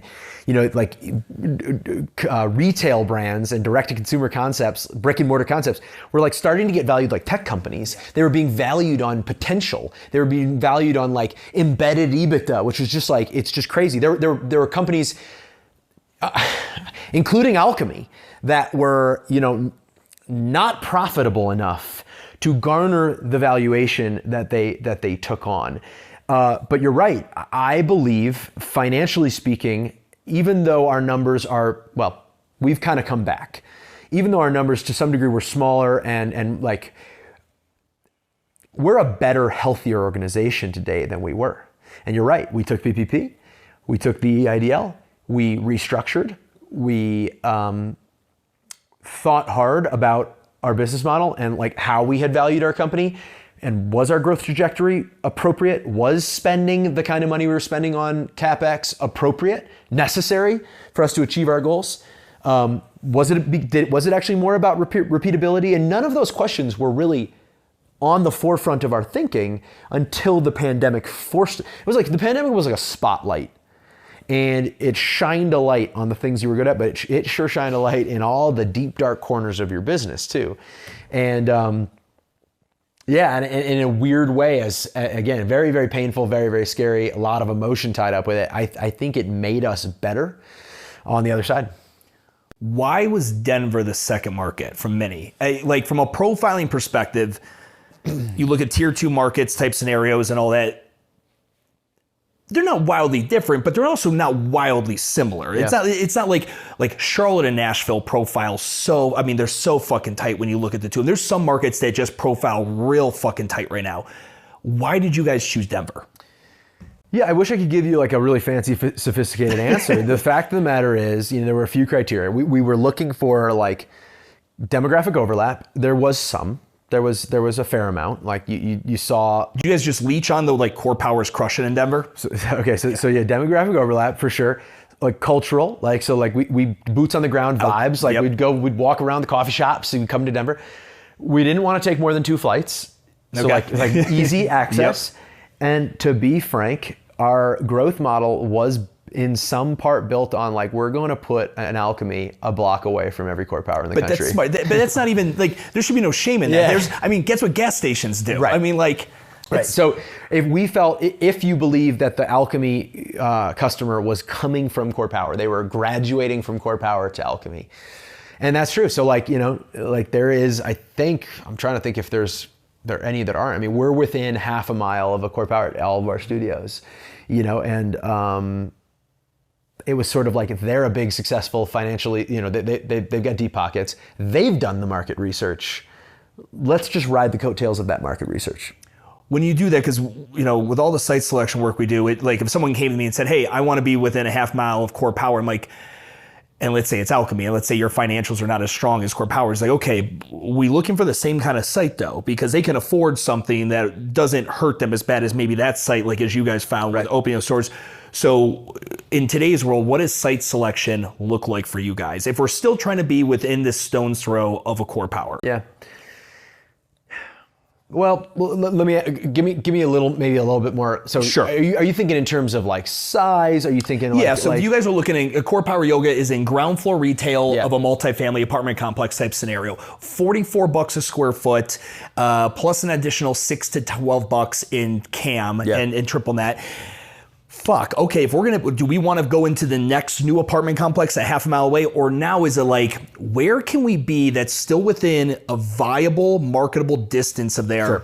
But the real estate, we can't play at the same, we don't want to play at that cost level anymore. Yeah, well, I mean, the first thing that we did to make real estate and like site selection easier was we just shrunk our spaces up. So I think the future of our business, first of all, I think that there's like a hub and spoke model I think is interesting for us to consider, which is like a low high, which is 2 studios and is a little bit bigger, followed by a handful of Sobos, South Broadway, around it, which, like allow us to do open gym, small group training, sauna cold plunge in the flagship, and then a couple smaller studios around where people feel like they're associated with it. You guys have those currently right now in the flagship there? What's that? Cold plunge? Not yet. Okay. So we're right now we're testing with some mobile unit type Got it. stuff. I was right? gonna say, fuck, I did my research bad if I didn't know that. No, we're just beginning but as we think about the future, like those are the types of services that we think we can roll out and make it an embedded part of some of the larger studios. So like the Tennyson, the Low High, the Edinas.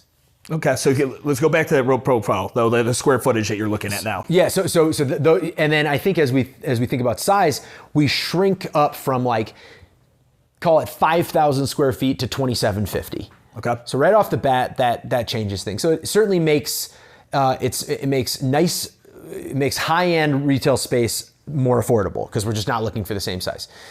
One of the things that we know about our customers, they live close to our studios. They don't necessarily work close to our studios. And I think especially this is like governed even more so by the work from home element.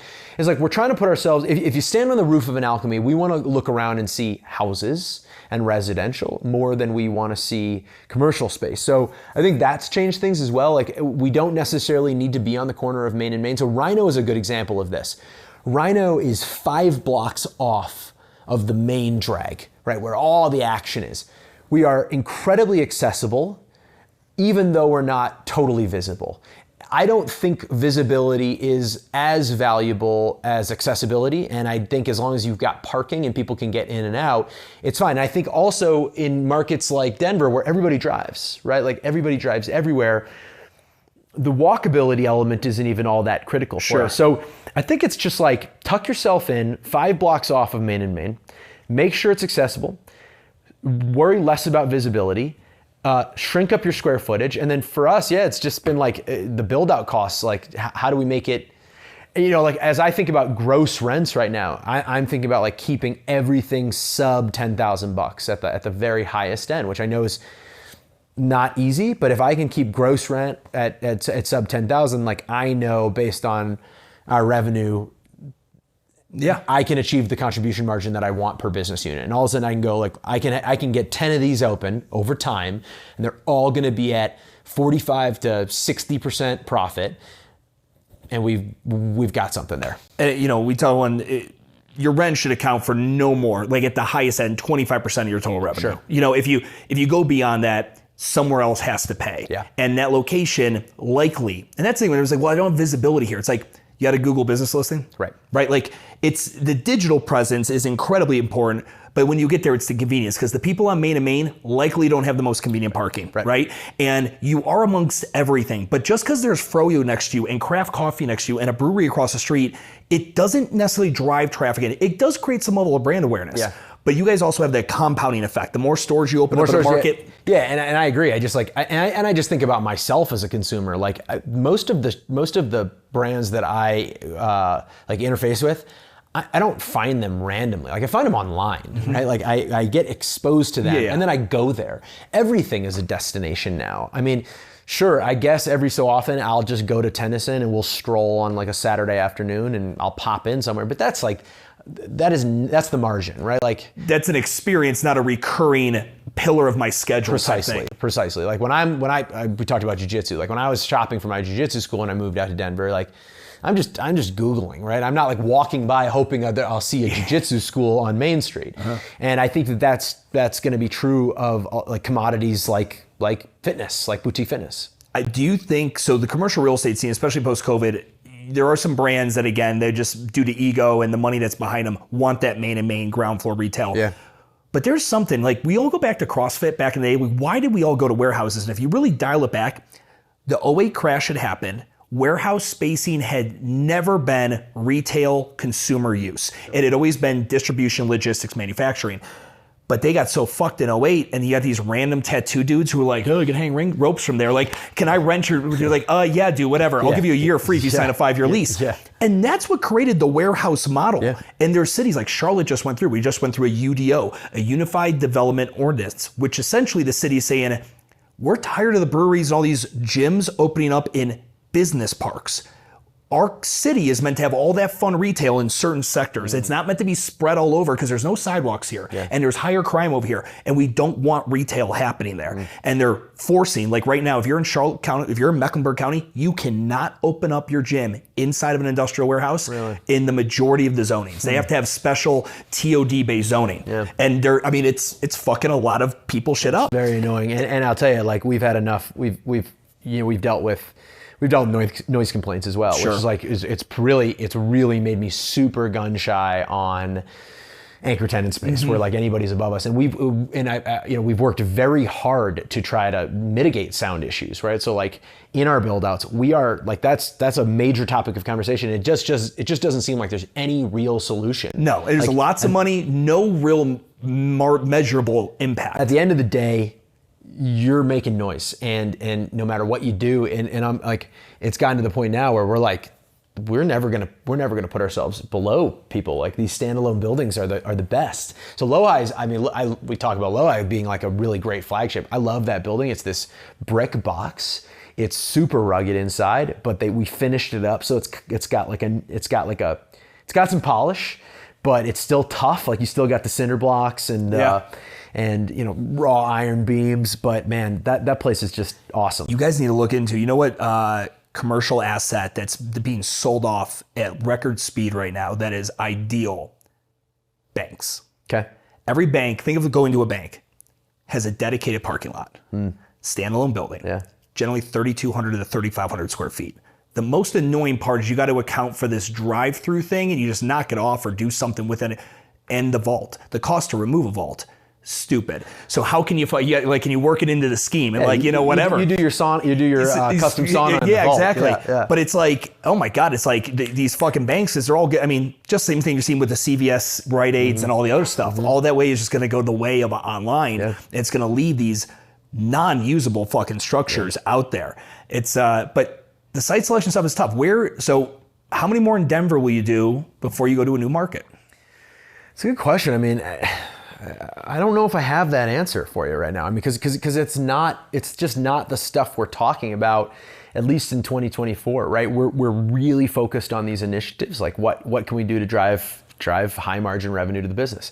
I don't think we're saturated in Denver. I'm not even totally sure I think we're saturated in Minnesota. I think opening in Denver is slightly more logical for us because I'm here, right? When I moved to Colorado, we still had a whole operating team. And most of them were based in Minnesota. And so it made sense to have one or two, leadership team members in Colorado. Then everybody exited the company, and now all of a sudden, like, I'm the only one. I'm here. There's 2 operating studios. There's 5 back there. It was like, oh shit, we're lopsided. Well, now it's evened out. So because I'm here and because I can be at any studio in 5 minutes, it makes sense that this would be the priority. I think that there's plenty of market. Like, I think, west of the city a little bit. I think Arvada, I don't know if you're familiar with Arvada, is an interesting market. I think you start talking about like the Fort Collins. Boulder's can be a tricky market from what I gather, from what I hear. It's like, it's not always easy. It's not always such a layup as people think. Colorado Springs, I've had people argue that having a spot in the mountains, like in a little mountain town, would be prudent. I don't know. I don't know enough. But I know that there's plenty of places that we can expand. And I think, like, you go into the mountains and you're an hour and a half away, that's kind of like dipping your toe into a new market. without taking all the risks, Yeah, all yeah, the risks, correct, right? yeah. So like shit really hits the fan, I can get in the car, I can drive up there and be there, right? But like I opened in Austin, I opened in Scottsdale. That's a whole different animal. I think our vision and our fantasy was always to go to Austin. And I like Texas in general. Like I think Dallas Fort Worth, I think there's a lot there. I think San Antonio is a cool city. Austin was the front runner. I think as in the last 5 years, Austin has changed a lot. Austin has become for me, just like from my, walking around, it's like Santa Monica with cowboy boots on now, like, so I'm not sure the economics work anymore. Like, I don't know if that's like I don't know if the keep it weird Austin is still exists. It's tough. It's gotten way again.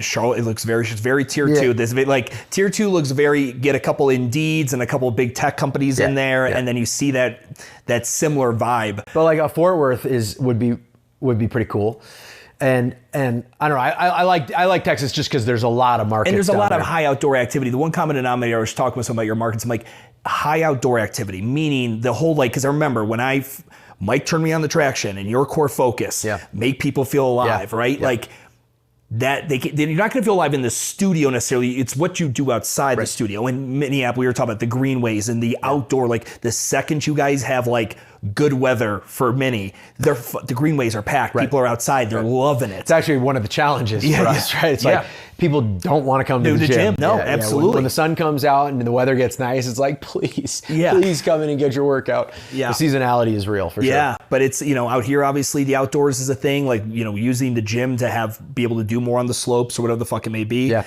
It's interesting, but I like it. I like what you're saying because it's not do more, do what we have better. Yeah.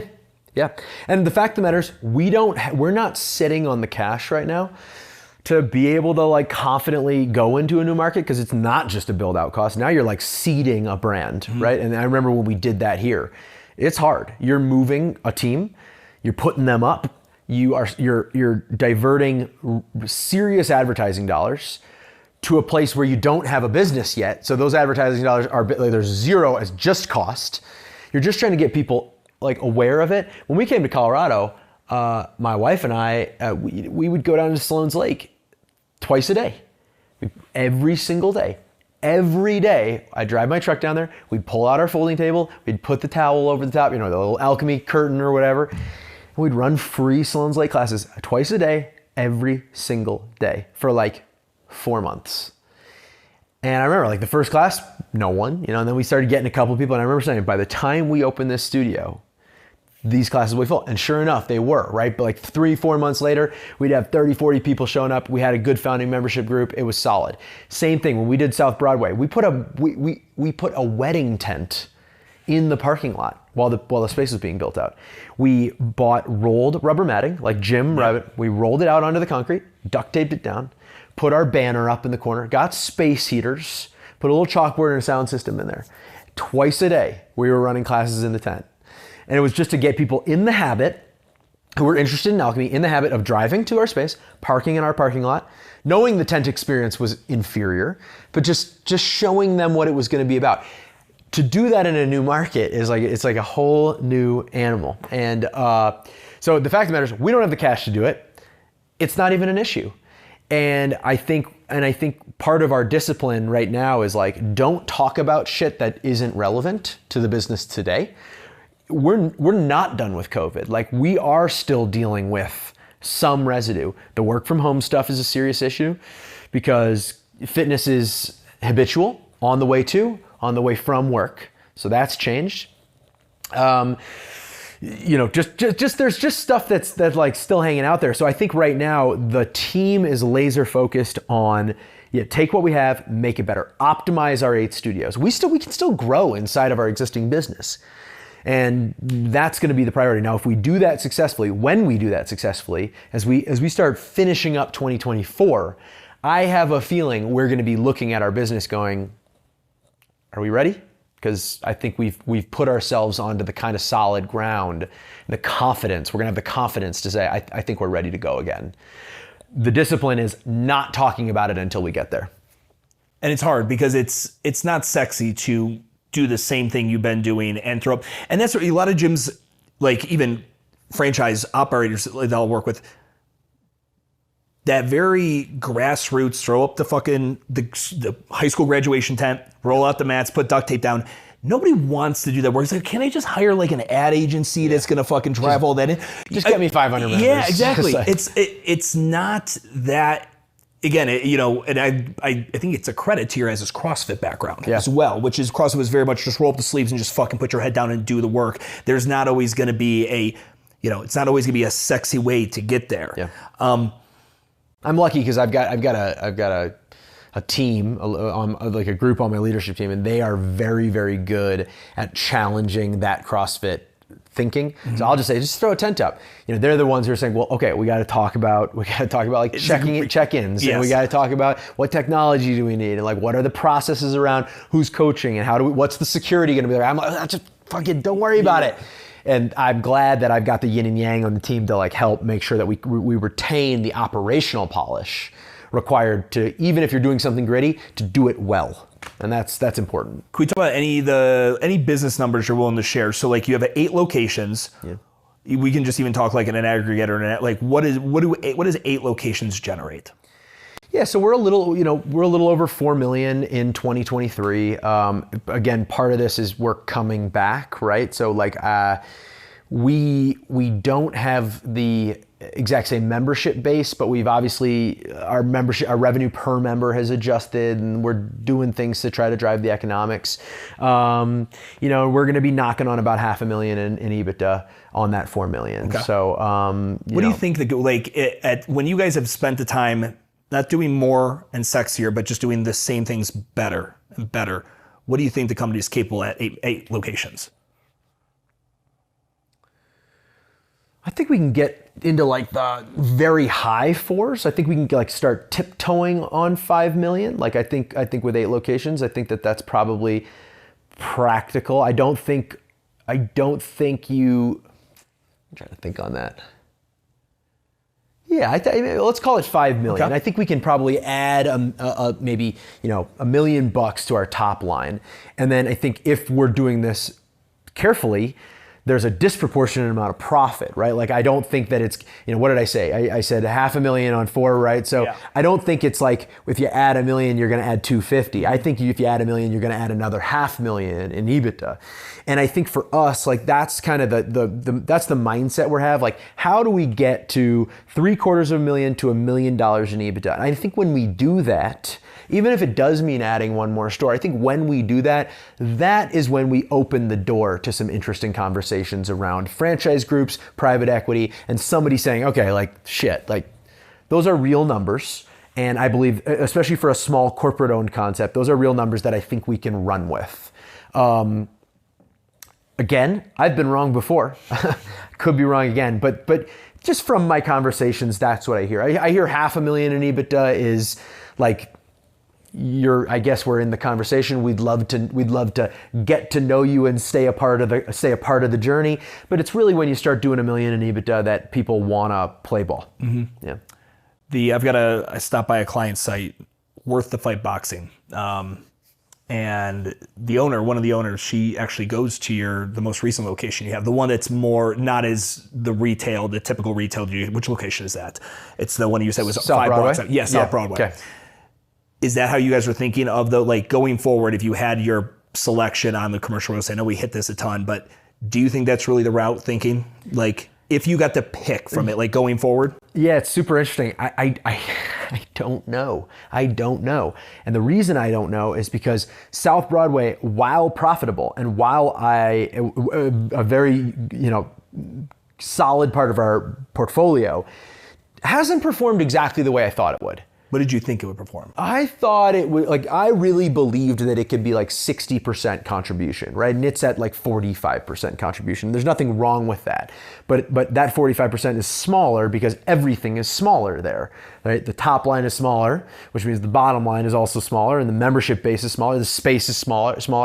So the whole thing is a little smaller. And then when we've rolled out these new initiatives, so as we've rolled out Open Gym and as we've been tinkering with small group stuff, and we're playing with this idea of a wellness day, I'm walking around Aloha Studio now, which is bigger and which was a little bit more expensive, and that place is fucking buzzing right now. right? Edina back in Minnesota, that's where we rolled out the initiatives. We didn't do it everywhere all at once. We tried to, we're just kind of dipping our toe.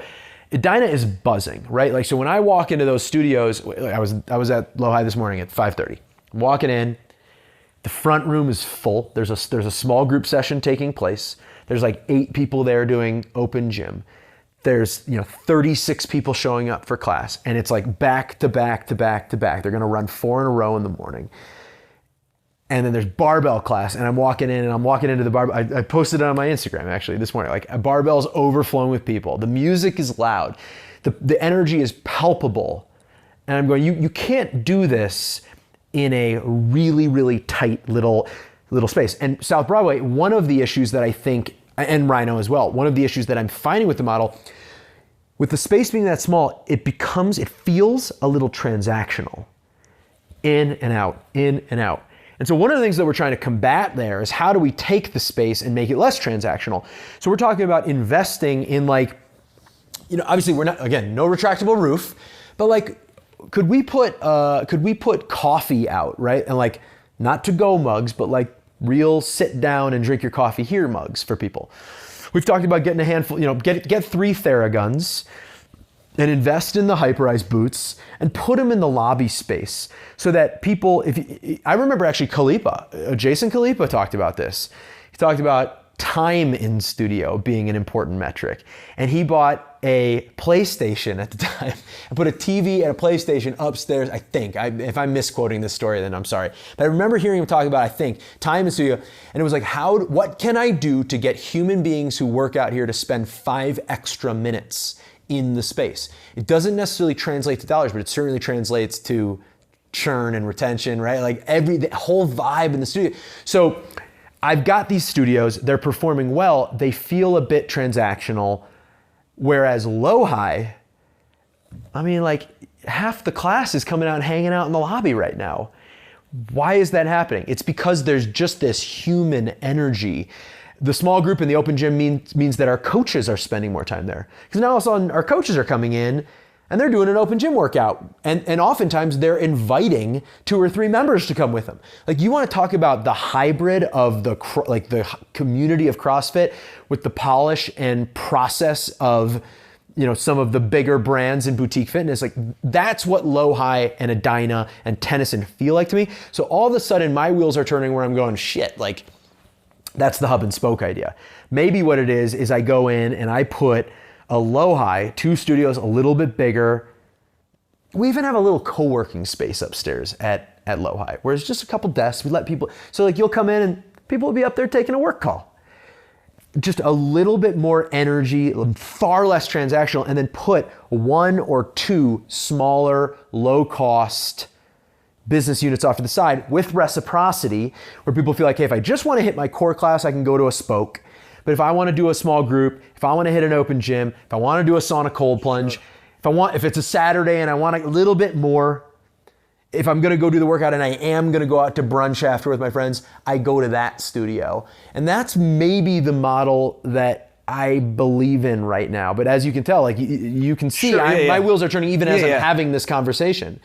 And a lot of this is observation based. And so this year is going to prove to me, I think, one way or another, is it all the way Sobo, South Broadway? Is it all the way Low-High? Or is it maybe some combination of the two? Do you think it's service or demo? So like, when I hear someone talk about the social aspect of my, like, you should see these people, Stu, they're hanging out, they come in early for the co-working. Yeah. Like, when I did Urban, I created a place, our tagline was a place to work out and get work done. Yep. I had 2,000 square foot coffee shop, Wi-Fi, co-working, the whole fucking deal.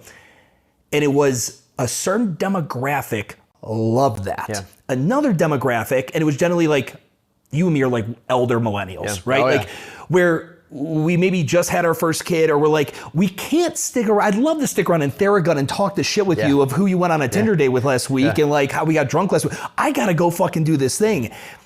So I always look at it, I'm like, is it the service is attracting everybody, or is it there's a certain population that, like, that kind of a store does great with this kind of a demo?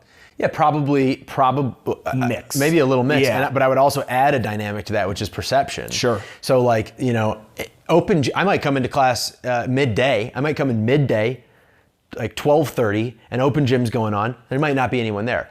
That doesn't mean that the 12:30 open gym window isn't valuable to somebody. Sure. Because when somebody's shopping and they're thinking about, what do I get for my membership dues? Oh, okay, so like they do these pull-up clinics, and this motherfucker might never come and do a pull-up clinic, right? But it's the perception that, wow, like this is big. Like I get a whole slew of stuff and it's all right here, one-stop shop.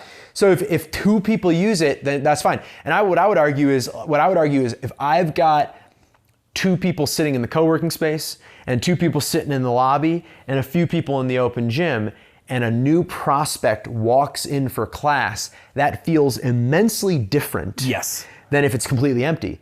Even though it's only 2 people, 2 out of our entire membership base, that's not necessarily the point. It's the sort of permeating impact on like, okay, this place feels alive. This place, there's something here, there's an energy. And I think when you talk about like sales and conversion, like nothing trumps the value of the experience. And so that drives the experience. Yeah, nobody likes going into a bar that's empty, ever. Right? Like, but there's a too crowded of a bar, you can't get to the bar, but then there's one where it's like, it's just fucking right. And that transference of energy is perfect. Exactly. Talk to me about, because this is all news to me, talk about the open gym introduction to that. And with Alchemy, are people coming in and then I'm coming into an open gym and I see the Alchemy workout for that day and I'm doing that? Like, what does open gym look like? And in that model that you have at this location, how many different rooms do we have going? Yeah. So with the open gym model, it's all in our dual room studio. So we've got a few studios that only have 1 room. Any studio that has 2 rooms, that's low high? So the 2 room studios are low high, Tennyson. That would be North Loop, Edina, Highland Park. Okay, so we don't have it rolled out at all of them. Right now it's at North Loop, Edina, Tennyson, and Lowhigh. So Highland Park would be the last frontier. Because we just have been careful with it, right? Just rolling it out slowly. The idea is very simple. You pay rent 24 hours a day. You got your space sitting there. Most of the time it's not being used. Like you're not generating revenue on your overhead. So, and this was just like, it was just really like simple. Okay, we already have classes from 5:30 a.m. to I think 7:30, 5:30, 6:30, 7:30, 8:30. I think they might even go 8:30, 9:30. Then there's a break. There's an 11:30, 12:30. And then the next class is 3:30. Okay. So you're really only worried about staffing. Like you have a coach on hand basically all day. You're really only staffing from like 1 o'clock to 3.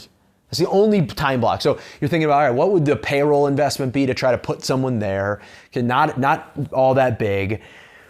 You've got this empty room. And basically what we did was we put some cardio equipment in there. So we put a couple, one case we put a treadmill.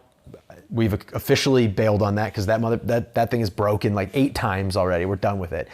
So went with rowers, ski ergs, air dynes. Concept 2 shit. Yep. Concept 2. Never breaks. Yep. Rocket, bulletproof. Put that stuff in there. Got some low cost equipment that's fun for people. Some landmines, some ab rollers, some jump ropes, some bands, some like glute band type stuff. So we're not talking about betting the farm here. For like aesthetic, we bought some of the platforms. So we bought some like rubber mat platforms. So we got a couple platforms. We upgraded our benches. We had flat benches. We got adjustable benches.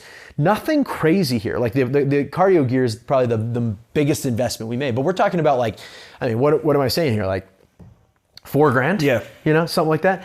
So for $4,000, you do it, and you've got open gym from 5:30 a.m. to 7:30 p.m.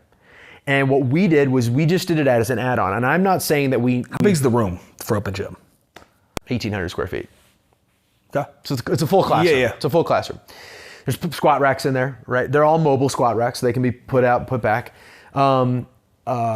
We just did it as an add-on, a member add-on. So if you're a member, you pay $15 a month. What we know is that 70% of our members have a second gym membership. We suspect, we didn't know where, but we suspect that it's a do-it-yourself. Yeah. So they on the days they don't want to go to Alchemy, they go to 24-hour fitness. And I'm like, let's just undercut 24-hour fitness. Let's give these guys 80% of what they can get there without the pain of like overcrowding, the zoo that can be. Let's charge them less for it. and let's put it in the place where I hope they have a stronger connection to the brand. I would hope that their relationship with Alchemy is more important than their relationship with 24 Hour Fitness. So what we found is that, there's like basically at this point, in the studios we've rolled it out and we've had a couple months, 15 to 20% of our membership base is signed up for it. That's good adoption. Yeah, and we're talking like we're like early, 6 weeks. Yeah, in. We're 6 weeks in. Really young. What we're gonna do is we're gonna give a free month to every new member and every class spec holder. Get them using it. We're gonna start to do like an intro to Open Gym packet. So if you sign up for it, here are 10 workouts. Here's an introduction. Oh, we bought landmines. Mm-hmm. Here's an introduction to the gear in here. Here's some ways that you can use Open Gym. Because I also think there's like these are people that have gone to classes. They love classes. They might not necessarily know what to do when they go in there. So your question about like, are they doing the workout a day? We're already exploring that. Like, what would it look like to provide resources to folks so that they can go in there and they can feel confident? You're also talking about building a whole sense of community. So, one idea that we just came up with yesterday is once a month, we're going to reach out to our entire Open Gym membership base. We're going to do a private Open Gym class. Come on in on a Saturday morning. Let's do a fun non-alchemy workout. Now, I happen to be capable of putting something like that together with my experience and my background. So now you're giving people like, oh shit, like it was kind of neat to do like an EMOM back squat. Sure. Like, stuff that they might not do in the regular room. And they're like, okay, so you're going through a little bit of an educational process so that they see the Open Gym as like a huge value. And the idea is like on the day you don't want to do the workout, maybe you just flat out don't want to talk to anybody, you go in there, you bench, you deadlift, you go up to the mountains and ski. And it's just another service. So we've been able to roll it out. And again, I think that there's going to be a revenue value, but more than that, I think the value is retention. I think if you feel like you can go to barbell, you can do small group, like essentially semi-private training. You can do your core classes, which is cardio and strength, and then you can do Open Gym, and you've got it all in one. Like it just feels like a more comprehensive fitness offering. I'd love to get your perspective on it. So the past 2.5, 3 years, I've been barking about the resurgence of the Open Gym model. Yeah. So again, you know me, we're fitness industry guys. We know that Arnold showed up, 80s, Venice Beach, Gold's Gym, the health club was kind of born. It got big. You then get into the first version of the micro gym, the group fitness phenomenon with curves. Yep. And that died obviously, but then, then CrossFit and then Orange Theory and everything else that's come with it. So, but for the past, the boutique thing, we said, 10, 12 years, Open Gym, Globo Gym, however, health club, dog shit. No one gives a fuck. No one goes like, well, it's a different thing. You're starting to see a resurgence of that because all we've been doing for 10, 12, 15 years, however long you want to give credit to the boutique thing, is educating people. This is how you squat. This is how you whatever. And then COVID happens, rips the roof off. Now we're like, I really like jack dudes who used to compete in CrossFit with long blonde hair, Marcus Philly. I really like LCK. I like Ryan, whatever. So now I can just follow programming, but I can't do it in my CrossFit gym because they have the equipment, but not the availability for me to do it. Have you seen a resurgence of people wanting to explore their the gym, like doing their own shit? No question. And you absolutely articulated why it happened, right? Overnight, everybody goes online. And so you've got a more educated population. Yep.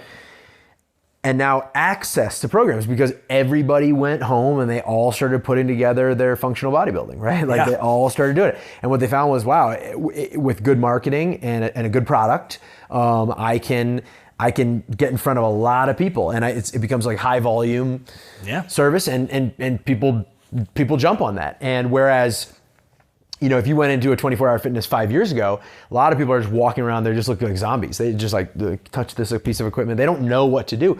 Now, and with Instagram, like with social media, which by the way has become, which will become we can talk about this, we can put a pin in it for a second, but quality coaching and what people think is good coaching and what people value in the coaching space, that's tricky because now everybody's got an expert coach. Sure. And everybody's got world-class information. So I think the do-it-yourself thing is real. And I mean, my wife is an example. My wife does alchemy. She coaches alchemy. has a little bit of a CrossFit background, but she's got an online person that she loves, and she does like a couple days a week with this guy, and she does this training. And I mean, she's just super diehard about it. And so like I've seen it like right here under my nose that people are doing it. So there again, it becomes important. I go back to the 3 uniques to know what you are, what problem you're solving, and who you're solving it for. Like you like for the highly educated person who doesn't like classes, like you're probably just not it for them. Now, the open gym model, if there is an intermediate step between the full-blown, I'm going to 24-hour fitness on my own and I've got Marcus Philly's program and I don't need you. If there is a step between that and I go to Alchemy, we're 36 people in a classroom, maybe my open gym can service that person. Correct. And maybe I can hang on, like we talk about customer lifetime value and just customer lifetime. If I can extend your lifetime by 3 extra months because of open gym, if I can push back the moment where you're like, I'm ready for something new by 3 months, like that's huge. It's significant. It's significant. So open gym might not necessarily keep them around forever, but like if by going to, what I always talk about is, with my staff is, how many core class workouts does somebody need to do before they get bored? And if they're doing 5 workouts a week with us, it happens in X amount of weeks. Now, if I can replace one of those workouts with a barbell class, and if I can replace one of those workouts with an open gym class, theoretically, the amount of weeks it takes before they become bored with our core product is extended substantially. And so it doesn't mean throw the kitchen sink at them and give them every service under the sun, but strategically, like maybe there are smart things that you can implement that you think will just keep them from going, you know, I've done the yoga workout yoga thing so many times that I'm ready to explore the next thing. I joke around, it's, you know, you're married, I'm engaged, I've been married before. When you're with just one person, it's very easy to get bored. I mean, you think back when you were single, like I dated someone on a Monday and then on a Wednesday and a Thursday, I didn't get bored of any of you motherfuckers, right? Because it was always something different. But the one thing, again, we talk about that cyclical nature of the Arnold to the curves to the CrossFit micro gym to now where we are now. While we have been educating people, and they're like, you know, I don't want to do 150 wall balls today, CrossFit coach. I want to do 5x3 back squat. Yeah. But the one thing we've preconditioned people to is the fun and that social element. So whereas like, and I love how you're thinking of it, like, okay, I've got this middle ground. So where if I don't have open gym and they want to start playing with someone else's programming, they would go right out the way. But let's say that happened and no one offered this hybrid model of group and open gym, we would have that whole cycle happen all over again in a 10 to 15 year span. I think what gyms like yours will do if you find success here and these hybrid gyms doing group and open gym, you're going to find that sweet spot. Yeah. You're really going to, because when I see the workout of the day that Alchemy's doing, I'm like, oh, that looks like a good one. I'm gonna text Cheryl. I'll be in class today. But if I don't like it, it allows me choices. Because that's one thing I hate that we talk about in the group fitness model. We do not give these motherfuckers choices at all. It's like, this is what I'm serving for lunch. You're fucking eating it or you're not eating it. That's literally it. Now people have the desire for freedom. Yeah. And that happens in, again, you drink enough coffee, you become a coffee snob. You know what you like and know what you don't. And that's all we've done in the fitness centers. We've educated people to become fitness snobs. Yeah. And they know what they want. Yeah, it's true. But just to play devil's advocate a little bit. And I agree the sweet spot is going to be really, really important. And I think building your brand in a way that people feel like it's more than a place that I work at is also very important. The other thing that I'll say, like, I get annoyed by, we haven't educated people nearly as much as people think they've been educated, right? Like, you're not an expert. Yes. You don't know what you need most of the time. I mean, I still have 80% of the conversations I have with people who are complaining to me about certain things. They don't even know why they're wrong, right? Like they're wrong and they don't know it. And let's go back to CrossFit. You don't need more volume, you need more intensity, right? Like all of these foundational, you still run into it. And it's because now that everyone can be fed exactly, now they're coffee snobs, they can be fed exactly what they want. Creates an echo chamber of your own bullshit. A little echo chamber. And at the end of the day, I still believe that one of the things that you're selling in group is because you also have paradox of choice. So we give people choices, super important, and I agree. Like, let them have some freedom. Too much freedom, look, if it was easy for people to get fit on their own, they'd do it. Like, sure. Like, you have to be incredibly self-motivated. You're not looking in the mirror checking your form. I like to look in the mirror because it's the way for me to see if my lumbar is rounding. No, it's not. More often than not, you're looking in the mirror to check yourself out or to look around you. And I just don't buy some of the arguments right now. And I still believe, like, and don't do it with alchemy. Go find a different group. But part of what you're paying for is somebody who's dedicated their life to learning what the recipe is to help you achieve the things you want to achieve. Now, you're right. You can't force feed people. And that's where, like, small group, semi-private, individual design starts to, like, you start to meld some of these things together. But I will say the onset of, like, the number of experts out there now has blown my mind. And I do think at a certain point, like, I don't know. And now I'm babbling here a little bit. But no, I'm sort of thinking out loud. There's also, like, I keep coming back to, like, the services that we provide. And I also have somebody coming in and they're going, like, I haven't PR'd on my, 5RM back squat, or, like, I need to get a muscle up. And I'm like, it's not what we do, man. Yeah. It's just not what we do. Like, and frankly, you probably don't. You probably don't. But at the end of the day, that doesn't mean shit. That's just what he wants. That's what he wants. Right? And again, perception is reality. Right. And I feel the exact same way you do. I feel about it within our profession. Yeah. I look at these motherfuckers that open up gyms and I'm like, you worked at Bank of America for 8 years. Yeah. You went to a CrossFit gym, lost a bunch of weight, had a great 1.5 year run as a customer. Yeah, became very passionate. Got passionate. Yeah. Passion turned into a cert turned into a fucking lease with your name on it, and you're a fucking fitness professional now. Right. That's scary. I also am not crazy about having any kind of regulation. Like, hairdressers have more regulation in their industry than we do. It's crazy. But it's like we have professionals that are really, like, if you and me sit here, we've been doing this our whole lives, we would sit there and pick apart and be like, it's not a real fucking professional over there. But we also have customers who believe, oh, I need this. And I know, because I just joke, I'm like, why Ben Bergeron has more fucking control over your CrossFit members than you fucking do? Because he makes more educational content. They look at him as a beacon of information. Right. And what the fuck have you done to really make yourself that beacon of education? Yeah. Now, if you do, customers will do whatever you tell them to do. Right. I don't need to do a muscle up coach. Okay. Yeah. Right? But it's this crazy, I agree with you. And it's this crazy place where we come from now, where it's like, there's so much education, which is good for us because it brings people into the doors more. Absolutely. But then you're also going to be combating whoever has the loudest megaphone that they listen to. Yeah, I mean, and this isn't totally new. I mean, I remember, like, somebody sat down with me when I had the great privilege of coaching some really great CrossFitters and a couple who were able to compete at the games. And I remember, we had a little comp team at CrossFit Minneapolis, and it was always fun. But I remember people coming in and saying, like, my goal is to make regionals. And I just remember being like, you're not going to make regionals, probably ever. And that's okay to say to people. And I'm sorry about that. I that stinks. But, like, the wrong people had sex. Yeah, it made you. It's just not going to work. And I feel like that's it's not the same thing, but there's a certain like I need to do this. I gotta, the training isn't making me stronger, and we're still watching people squat poorly. And I'm like, you're worried about your loading going up, and we're not even there yet. But you've got information guiding you from over here, from Instagram. You've got an Instagram coach who's got your ear, and it's frustrating as fuck. It's really, really tricky. And so anyway, we were talking about do it yourself and the return of do it yourself. I think there's no question, because there will be some people who are self-motivated, who do learn and who do it right, and do it yourself will be great.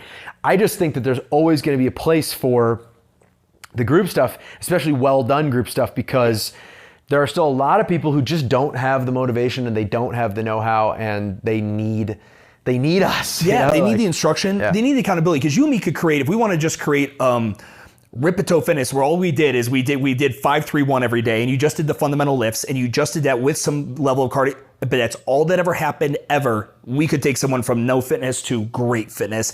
There'd be a level of boredom. Right. And that's where we get into, we are also in the entertainment business. Yeah. We have to be theatrical. We have to be extroverts. Yeah. We're not clowns or jesters or anything, but it's crazy. In the group fitness thing, it's like, we're not delivering you optimal fitness, because I'll be honest with you, you could tell me you want to be able to ski better, and that's not going to change the programming at Alchemy 365. Right. Exactly.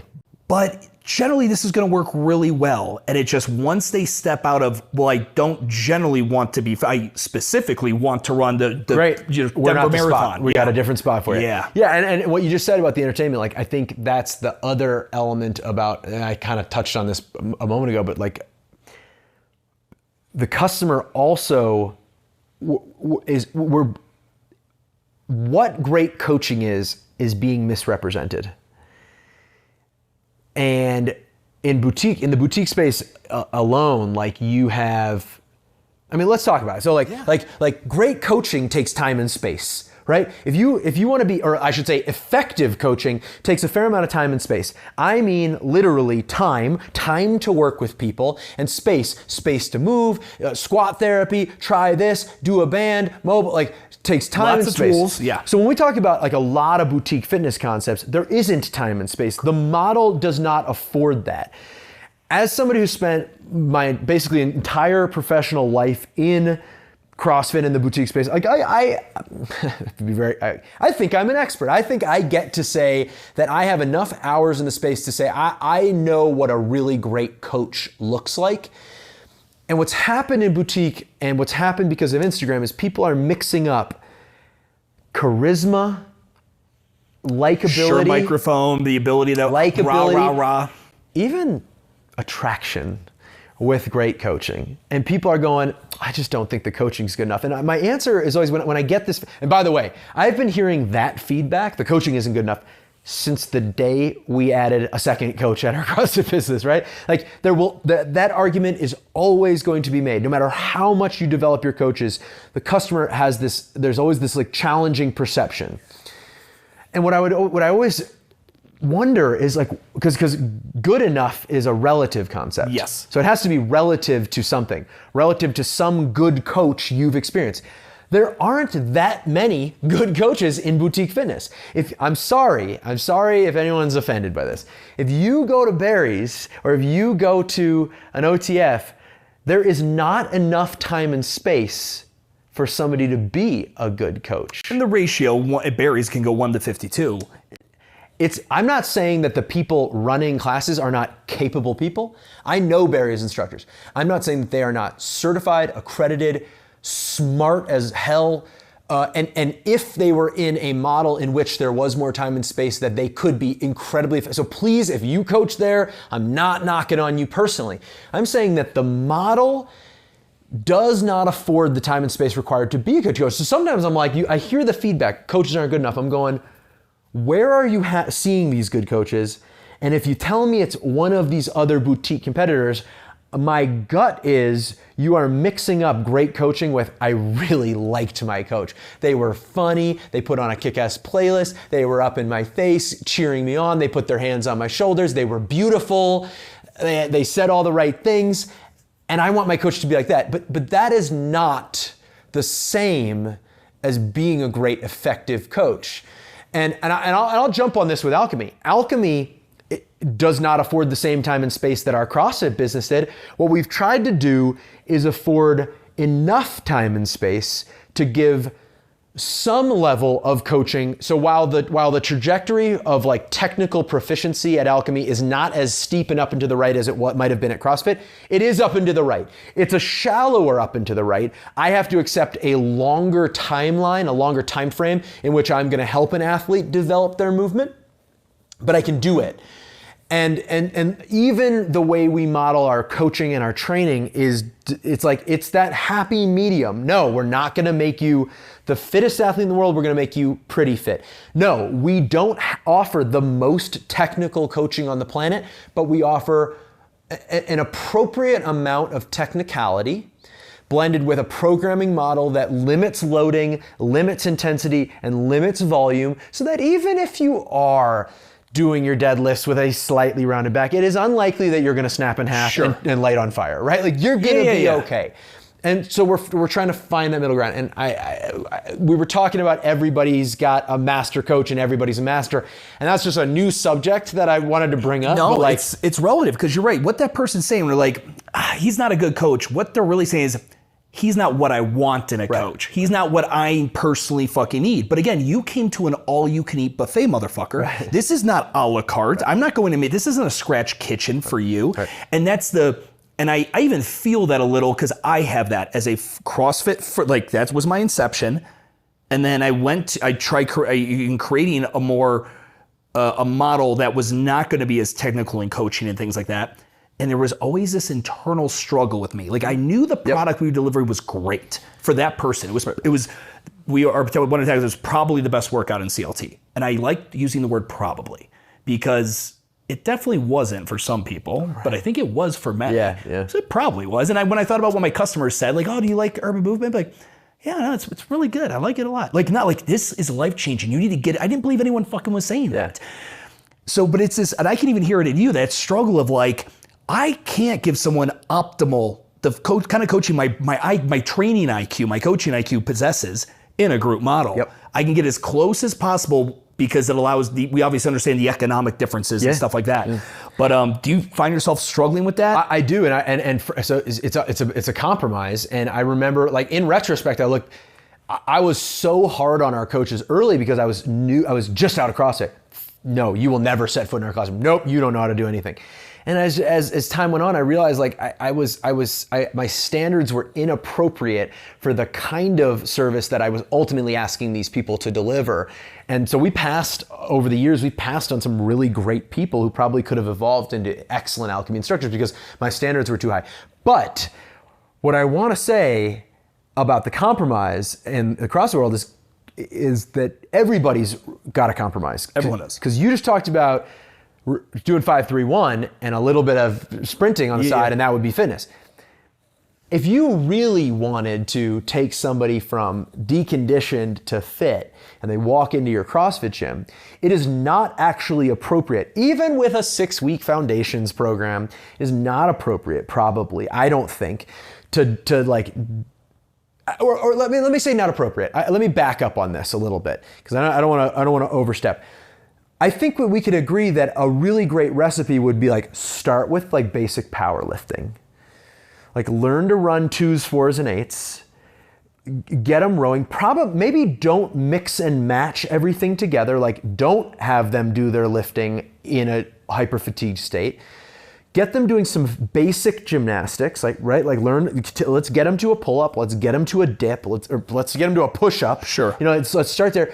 And in time, with the appropriate development, we start to mix these things into like the metabolic conditioning we know as CrossFit, gymnastics, monostructural, and weightlifting, right? Where we would start to add Olympic weightlifting. And we start separate before you integrate, essentially. If we did that, though, how many customers would we have? Correct. If I said, you're going to do nothing, but the only work we're going to do is we're going to run 400s just develop there. You're going to strict pull-ups for a little while, like, we compromise, and I compromise with the CrossFit gym because there is an entertainment value. Now, doesn't mean scalability. Yeah, like, we can always work it down, and so theoretically you could take the most intense, the most complex set of movements and the most challenging workout, and you could scale it down for anybody. I get the concept here, but in terms of like putting the building blocks together, even at CrossFit, there's a compromise required, right? And only the like most pure, slowest moving trainers, I think, have the luxury of putting people through that, but it's very difficult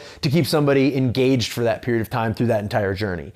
So I guess I'm just saying, number one, there are fewer world-class technical coaches out there than I think that the educated customer thinks there is now. That's driven by the Instagram content out there. We don't claim, I think, in the boutique fitness space to offer the most technical coaching available, right? It's sort of like an appropriate amount of coaching to keep people safe, keep people moving well, keep people getting better. And compromise is sort of a part of, I think, every business model. There just has to be. Otherwise, I think you'd be just churning through members because nobody wants to do it. If you came into a boxing gym and you really said all we're going to do is we're going to duct tape your right hand to your ear and you're going to throw jabs, right? You're going to just throw jabs for 6 weeks until you figure out how to do it. How many people are you going to keep around? It's just not going to work very well. You got to let them. You got to, and at the end, that's where that entertainment slides in. Yeah, it's got to be fun. Right. It's funny, man. It's selling fitness to people it's a complicated topic. And the thing too, as a consumer, like using the hair salon earlier about having more regulation. My ex-wife owned a salon. You walk in there, you drop $350, you look different fucking instantly. Yeah, right. You and me go to the Apple store, we drop $350, we've got a new toy. Instant gratification. You drop $350 on personal training or 6 months at out, or 3 months at Alchemy or whatever the fuck it is. Boom. That's it. You got nothing to show for it. You just have an appointment to have a workout that you're hoping is gonna be awesome. Do you know James Clear? James Clear wrote a book called Atomic Habits. Habits, okay, yeah. So one of the things he talks about is like one of the reasons that bad habits stick so easily and good habits are hard to form is that usually the immediate result of a bad decision or bad habit is positive, right? Like if you eat a donut, I think this is the analogy he uses, right? If you sit down and you eat a donut when you're trying to diet and you eat a donut, the immediate reaction is, this is fucking delicious. Yes. I feel good, I'm enjoying this. It's only over a period of time and consecutive bad decisions that you feel the pain of the bad habit, right? Like only 6 months of eating donuts later do you realize like, fuck, like I haven't made the progress. Now, conversely, the benefits, or excuse me, the result of a good habit or good decision is usually negative. Yes. If you haven't worked out in a while and you go to the gym, what's your experience? You're gonna be sore, it's gonna be super uncomfortable. You're gonna get home, you're gonna look in the mirror and be like, I'm red-faced and I look just as fat as I did the day before, right? Yeah. I'm just as unhappy with my physique as I was. It's only through 6 months of good habits that you feel the benefits, the reward of those good habits. And so part of the game I think that he talks about is how do you bring the pain of bad habits into the present? And how do you bring the reward of good habits into the present, which are usually timed out? And like I've got a colleague who talks about just like point structures, right? So creating like a daily point structure. And he's totally binary about it. It's 1 or 0. I did my workout, 1 or 0. And in the early stage, that's a way of bringing a little, like getting a little dopamine. Yeah, a little kick. dope. Yep. So even though you look in the mirror and you go, no results, you still get to give yourself gamify a point. And you go, this was a 5-point day, right? I drank my water, I did my sleep habits, I journaled, I ate a salad or whatever it is, and I got my workout, 5 points. So you're bringing the positives that are traditionally 6 months away from you into the present. And if you eat the donut, you get a 0. And I'm, this doesn't work for everybody. And I know like we're talking, this can be sensitive subject matter for different people because we don't want to create obsessive habits, right? But I think the idea is really sound of like bring the pain of bad decision making into the present, bring the benefits of good decision making into the present, stack them up against each other. That makes it a little bit easier to form good habits and a little bit harder to form bad habits. Do you find as a fitness professional it's frustrating that you had to put that caveat in there, that little disclaimer at the end?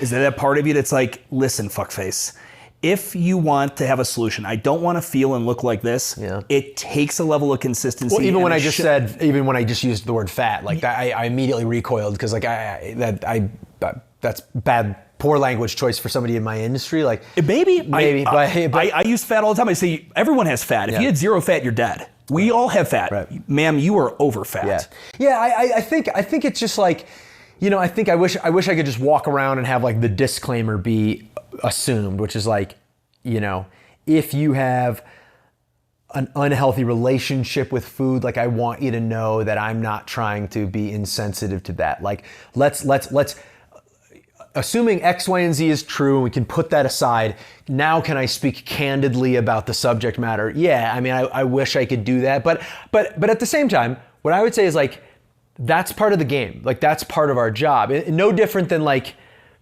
you walk into a room of people, part of your job is to understand the psychology of the room. Part of your job is to create shared language so that, when I say knees out, you know what I mean. And not only do you know what I mean in theory, you can apply the information into your physical body.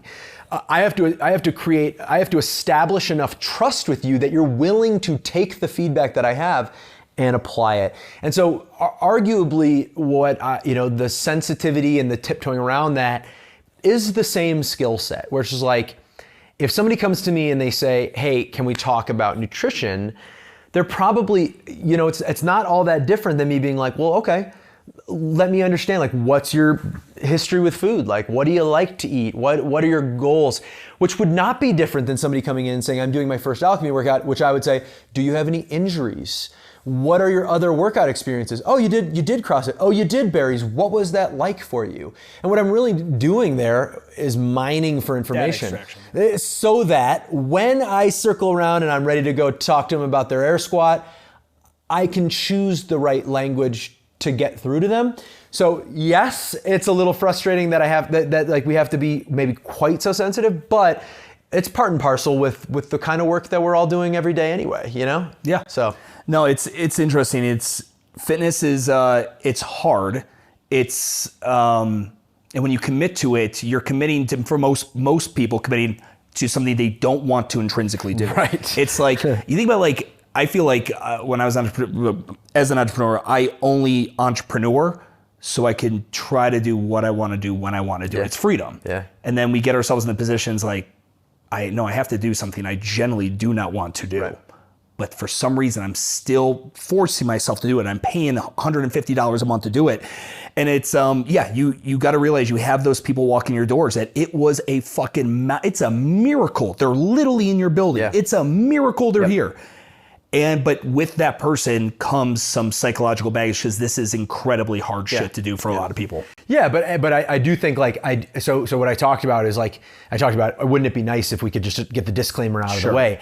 I do think that that's like maybe part of the customer journey, which is you establish enough trust to get to a point where you can finally look that person in the eye and say, hey, look, I think at this point we have a strong enough relationship. Like, that I am committed to helping you achieve your goals, right? Like, and that anything I say to you is coming at you with the best intention. And like, are we there yet? Like, are we ready to be real with each other? And when you get that permission, that's where the breakthroughs happen, right?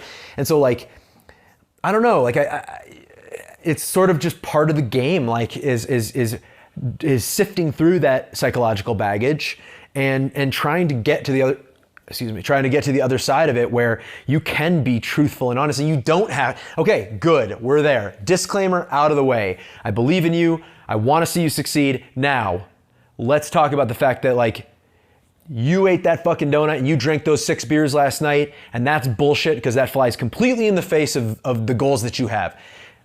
At some point, you gotta get there. Yeah, and it's content. Familiarity breeds, allows you to say that with context. Absolutely. The best quote I heard. And actually, just to bring it full circle, that's trust building, which frees up the ability for conflict. That was the first Going back from the Mike and you conversation. Only through you building trust, and that includes your members, can you have the conflict. I guess that kind of just, so keep going. A great phrase I heard, I'm gonna butcher it a little, but when you're about to deliver that bad news, maybe to someone you don't necessarily have all the trust with, the information I'm about to give you is not going to be easy to hear, but I have incredibly high expectations of you, and I'm fully confident you're able to meet them. Yeah. Like, giving them the, hey, it's coming. Yeah. You're about to get kicked in the taint. Yep. This is not going to feel good, but I truly believe you're capable of handling this. We have a lot of female coaches at Alchemy, and one of the common things that our female coaches in particular talk to me about or deal with is men, egotistical men in the space who can be uncoachable. Right? They don't want to hear from,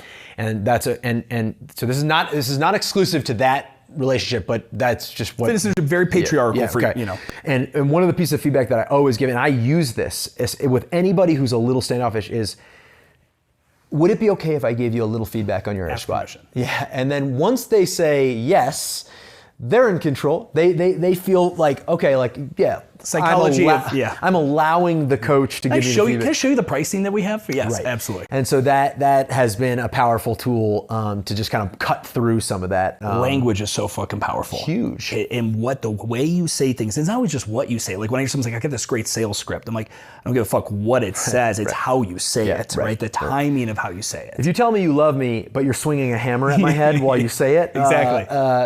I'm going to have a hard time believing you, right? Your body language and what I'm feeling is going to speak a lot louder than the words themselves. So, I want to get one more thing in before we close out on this. I did a bunch of research on Love Your Melon. Love Your Melon was the nonprofit. Yeah. And you guys, I think when you guys had at the peak of your brand ambassador program, Mike shared with me that maybe he took a lot of inspiration out of that effort. College campus they get kids on college campuses to go out, help out with Love Your Melon, this initiative that essentially for every person who donated whatever, they gave a beanie to a kid with leukemia. Yeah.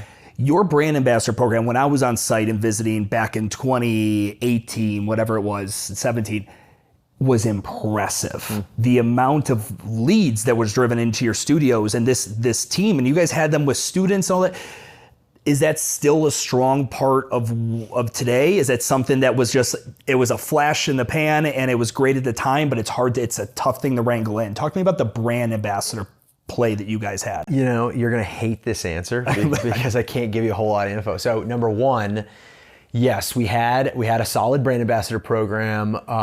We also had college student discounts. We had a couple studios that were really close to campuses. So our Northeast studio is basically like, a half mile from the U of M, University of Minnesota. And Highland Park was by like St. Thomas and I think St. Ben's is right there. I don't remember. There's another college right there. So it was just like sort of logic driven. I'll tell you something about this. Like, it was early in the business that we were doing that. It was that would have been 2016 probably 2016. So 7 years ago was that? 7 years ago, I was 30. My partner was not Mike, but my other partner was a little younger than me, like 27, and your decisions and your brand building and your like operation is oftentimes reflective of where you are in life.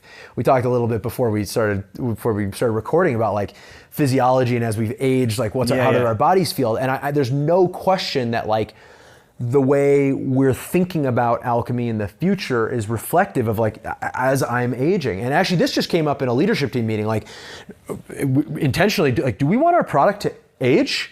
Meaning, is our product now for 35 to 50-year-olds? Yeah. Or is it always going to be for 25 to 39-year-olds? Like, that's an important, because like we're talking Gen Z now, right? Gen Z, they want different things. They want different things. They shop. You don't know them. Yeah. I don't know them. I can't relate to them.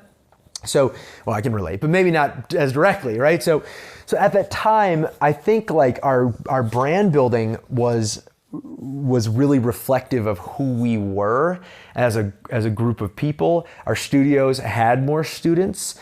Our average age of customer has come up a little bit over the years. But yeah, I think with the ambassador program, I think it was about finding people who were brand enthusiasts. That was a method that a lot of companies were using. Lululemon like championed that. Ambassadors, right? Yeah, I was a Lululemon ambassador for a while, and a lot of CrossFit folks have been able to do that. And so I think we were just kind of mimicking best practices, ripping that off.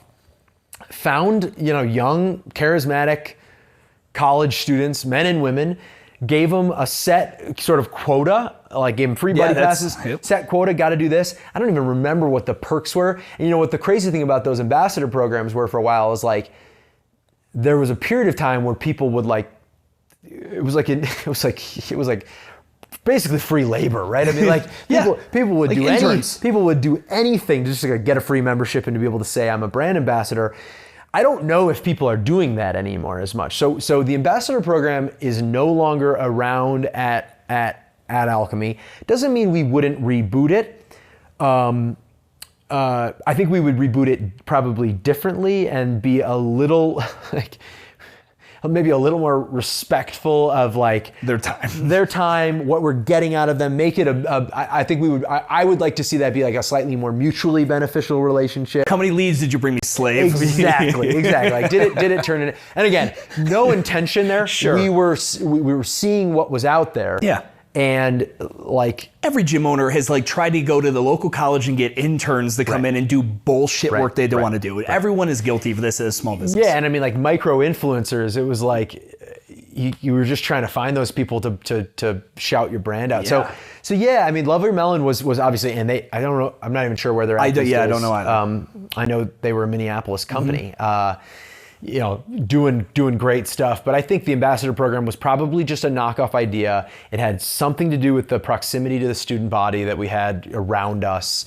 And I think it was also reflective of our age, because like at 30, I was, 8 years out of college. We had somebody who was 27. We had our entire team other than that was even younger still. So it's just like felt like we were relating to, and like you're in your mind, you're just like thinking college kids. Yeah. But they also, that gives them clout too. I mean, this is in college. I remember my buddies, they'd come in high fives if they bang the Red Bull girl, right? Like they're just like, man, I'm hooking up with the Red Bull girl, free Red Bull, free. But like that was a status thing. If you were a brand ambassador for whatever, like even the Lululemon, having your photo up there, it was very cool. There's clout that comes with that. We didn't call it that back then, right? But it was. No, I mean when I got to do the Lululemon ambassadorship really early, and I loved it. It was so cool. I mean, I remember doing like getting, they gave you like a bunch of free clothing, which was so cool. And yeah, I probably would have happily done a bunch of free stuff, and you know what? And it worked, because especially in CrossFit, when we started, it was like raggedy sweatpants. Like you didn't wear Lululemon. I had a friend who worked at Lululemon, and she actually helped spearhead my ambassadorship, and she brought me a pair of Lululemon shorts, and I was like, all right, I'll put them on. And I put them on, and I loved them. And I'll be honest, like I didn't shut up about it. Like I became a real believer, and I started, I'm sure that was their tactic, right? And within a year, Lululemon was, everyone in CrossFit St. Paul and CrossFit Minneapolis were sporting Lululemon. Yeah. Not just because of me, of course, but they were seeing their coaches wearing it. And so there's a status. You carry around the tote, and the tote means I can afford $165 leggings, even if I'm not doing anything to justify these $165 leggings. The approach worked. So yeah, I don't know. So yeah, maybe we'll reboot it at some point. The corporate structure at Alchemy right now, what does that corporate team look like? You at CEO, and then just break down like an org chart if you were to. Yeah, so I'm sitting in the CEO position, and there again, the title thing is so funny for me. I've got one woman who is our chief marketing officer, who basically at this point I see as my absolute sidekick number 2, even playing field. Is she full focus on the business, like her only career? Yes, okay. Yeah, full 100% full time, and couldn't do what we do without her. She's incredible. We've got another woman who sits in our chief operating officer position at this point. So basically oversees all the studios and the studio teams. We have 2 market leads, and so they are essentially the operations officers of Denver and Colorado. Our chief marketing officer has, we call them customer acquisition managers. There are 2 of them. They're effectively our salespeople. Mm-hmm. We have a digital content manager. So basically all of our digital stuff, all of our social is managed by that person. We've got general managers for the studios. And we have 1 operations person. So I'm doing a really bad job. I'm all over our accountability chart right now. I could summarize this in a second. We've got 1 operations person who basically is like, customer service and back end, keeps the trains running on time. And then we've got coaches and front desk. So at each studio, how big is that staff roster, and how many are full-time and how many are part-time? Yeah, so at this point, what we've got is in each market, we've effectively got 3 studio specific employees for 4 studios. Okay, so we've got 1 market lead who floats, 1 general manager for 2 studios, and then they've got a bunch of part-time coaches. And so what we're looking at is we're like a 15-person full-time team, and then we've probably got 80 to 100 part-time coaches and front desk employees. Does that comp plan and org chart strategy of, listen, is anyone going to be a lifetime career alchemy coach forever? Maybe, but will somebody be maybe a lifetime career marketing lead, like one of these managerial higher up positions? Is that, because I have a lot of people like, I want to create full-time careers for coaches. And it's a tough thing because again, as a coach, I get it. Guess what? I'm not coaching anymore, right? The needs of my getting family, kids, and life and expectations, they exceed what a coach is going to get paid. So at some point, unless you're Mike Bergner, unless you're like world class, I don't really see it as being a career position for someone forever within your system. Yeah, and we've moved from generalists to like specialists, right? So it used to be that our general managers did everything. They were our facilities people, they were our coaches, they were our local marketers, they were our everything. Swiss Army knives. And exactly, now with the customer acquisition, like they're doing the sales, and we've got digital and social media, and so these folks, they're really the experienced people. Our goal for sure is if you're a full-time employee at this company, that you have the opportunity to grow professionally and have your compensation move with it. Like that is a driver for me. And I gotta tell you, it wasn't always a driver for me at pre-pandemic. We really believed we were going to scale and sell. Like we wanted to make a ton of money. It was like coming through it, especially with this team, a lot of whom really stuck with us during the pandemic. My shift has really, there's been a big shift, and like I feel so much gratitude and love for my team, and I'm so proud of them that like obviously there's a limit to this, but even if it isn't the most financially prudent thing to do, I want to prioritize, if you're a full-timer in particular, whether you're a general manager or a market lead or a customer acquisition or you're on our ops team, I want to make sure that you feel that you're being compensated enough so that you can save in our 401k, that you've got your good health insurance, that you can save up and buy a house, and at the end of the month, you can put a few bucks into savings and you can take a couple vacations every year at a minimum. Like that is a goal. And I think that that is a departure from where we had been prior to the pandemic, where it was like, spend as little as possible, right? We were really in the... Be attractive to a buyer. Exactly. And that might have worked as a quick burn tactic. Get as big as possible, get as profitable as possible to sell. It's not gonna serve a long-term tactic. So if I'm looking at this now, we're gonna be in January of 2025, that'll be 10 years. All right, so if I'm looking now to the next 10 years as like a longer term, more sustainable corporate owned business where we're gonna go, let's say from 8 studios to like 15 studios, maybe 20 studios, something like that over the next 10 years.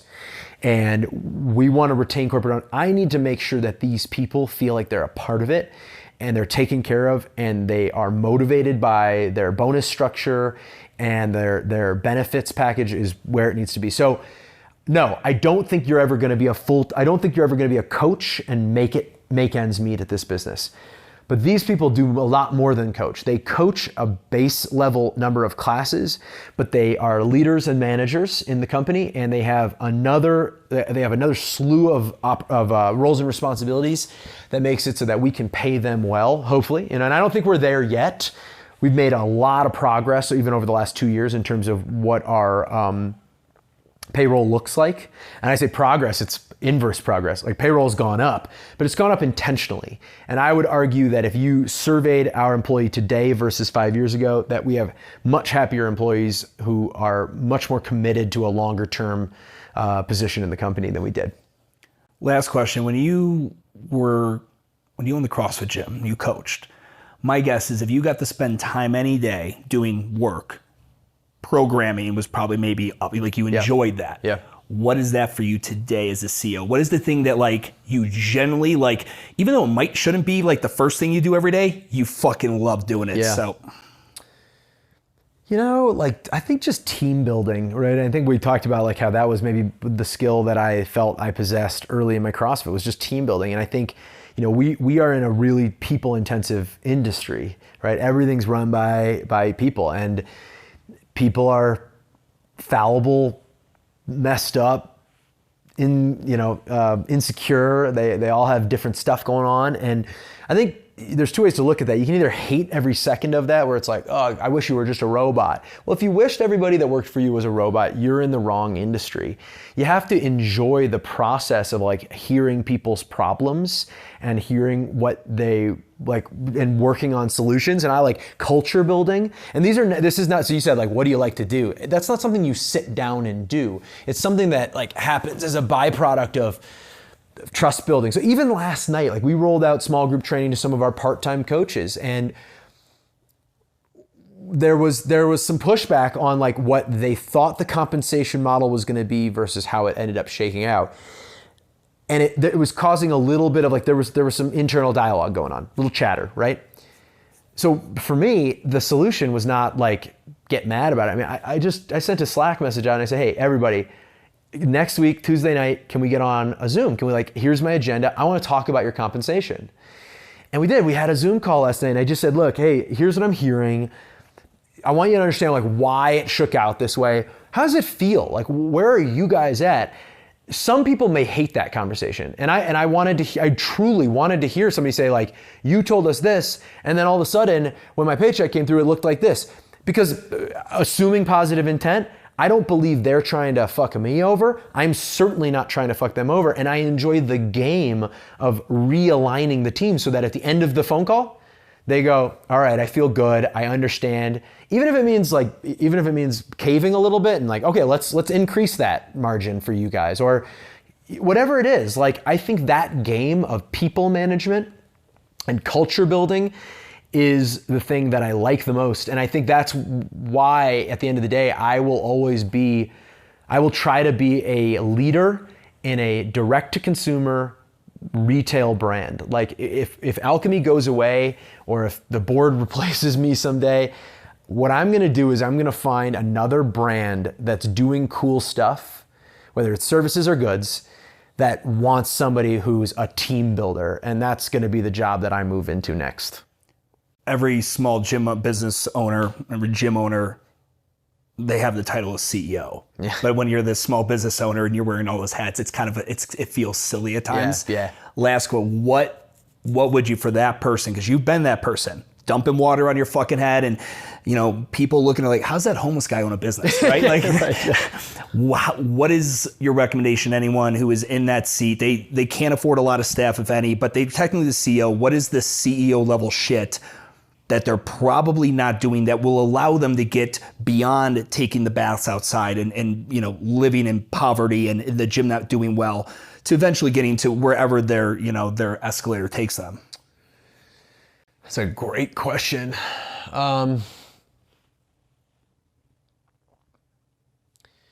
Well, I think it's a hard one, but I think like we use the term letting go of the vine. As a traction, right? It's a traction thing. And I think as a CEO, the one of the number one things that holds you back is actually trying to ensure that you're the one who does everything all the time. Now, early, there's a certain reality to that where you do have to have your hands, in the mix. But at a certain point, like we call it delegate and elevate, right? So chop off let me give you even more here.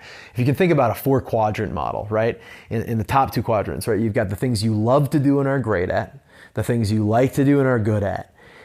In the bottom 2 quadrants, you've got the things so I don't get this wrong, don't like to do and are good at, yep. Don't like to do and are bad at. The things you don't like to do and are good at, that's where people go to die, right? Like it's just, you want to find ways to constantly reassess the work you're doing so that you spend at least 80% of your time in the top 2 quadrants. Because there are people out there for whom the shit in your bottom 2 quadrants would be in their top 2 quadrants. So running payroll, even mopping the floors, right? There are people who want to do that work, right? So now there's a certain amount of you got to do it all. And let me tell you something. There's nothing I like more. Just yesterday, I showed up to my low-high studio. The snow had frozen. There's nothing I like more than grabbing that shovel in front of my team without even a second's thought and knocking that ice up and mopping my floors and getting in there on a Saturday and cleaning the dust off the upper racks on the pull-up bars. You never can lose that. But I think if you want to break through, if you're at the ceiling, if you want to break through, there has to be an element of delegate and elevate. You got to delegate the stuff in your bottom 2 quadrants and elevate yourself like a balloon, float up to the top 2. And every 6 to 12 months, you should be reassessing. And the exercise is when you're clear-headed, when you're not busy, sit down and write down every single thing you did that week for work. Changed the toilet paper, changed the light bulbs, coached classes, ran payroll, did a team meeting, right? Write it all down and then put those things in your 4 quadrants and start to take a look at like, is there any way that I can start to pull some of these things off? Because what that's going to allow you to do is it's going to keep you in the vision seat. It's going to keep you at the tip of the spear driving it. If you're constantly stuck, burdened in the bottom 2 quadrants, it is unlikely you're ever going to be able to scale the company. And so it's a balancing act. Like I said, you can't just hand it all off, especially early, but at least thinking those thoughts. What should the business look like 6 months from now? Being future focused, that's going to be the way for you to hopefully break through and get to that next level.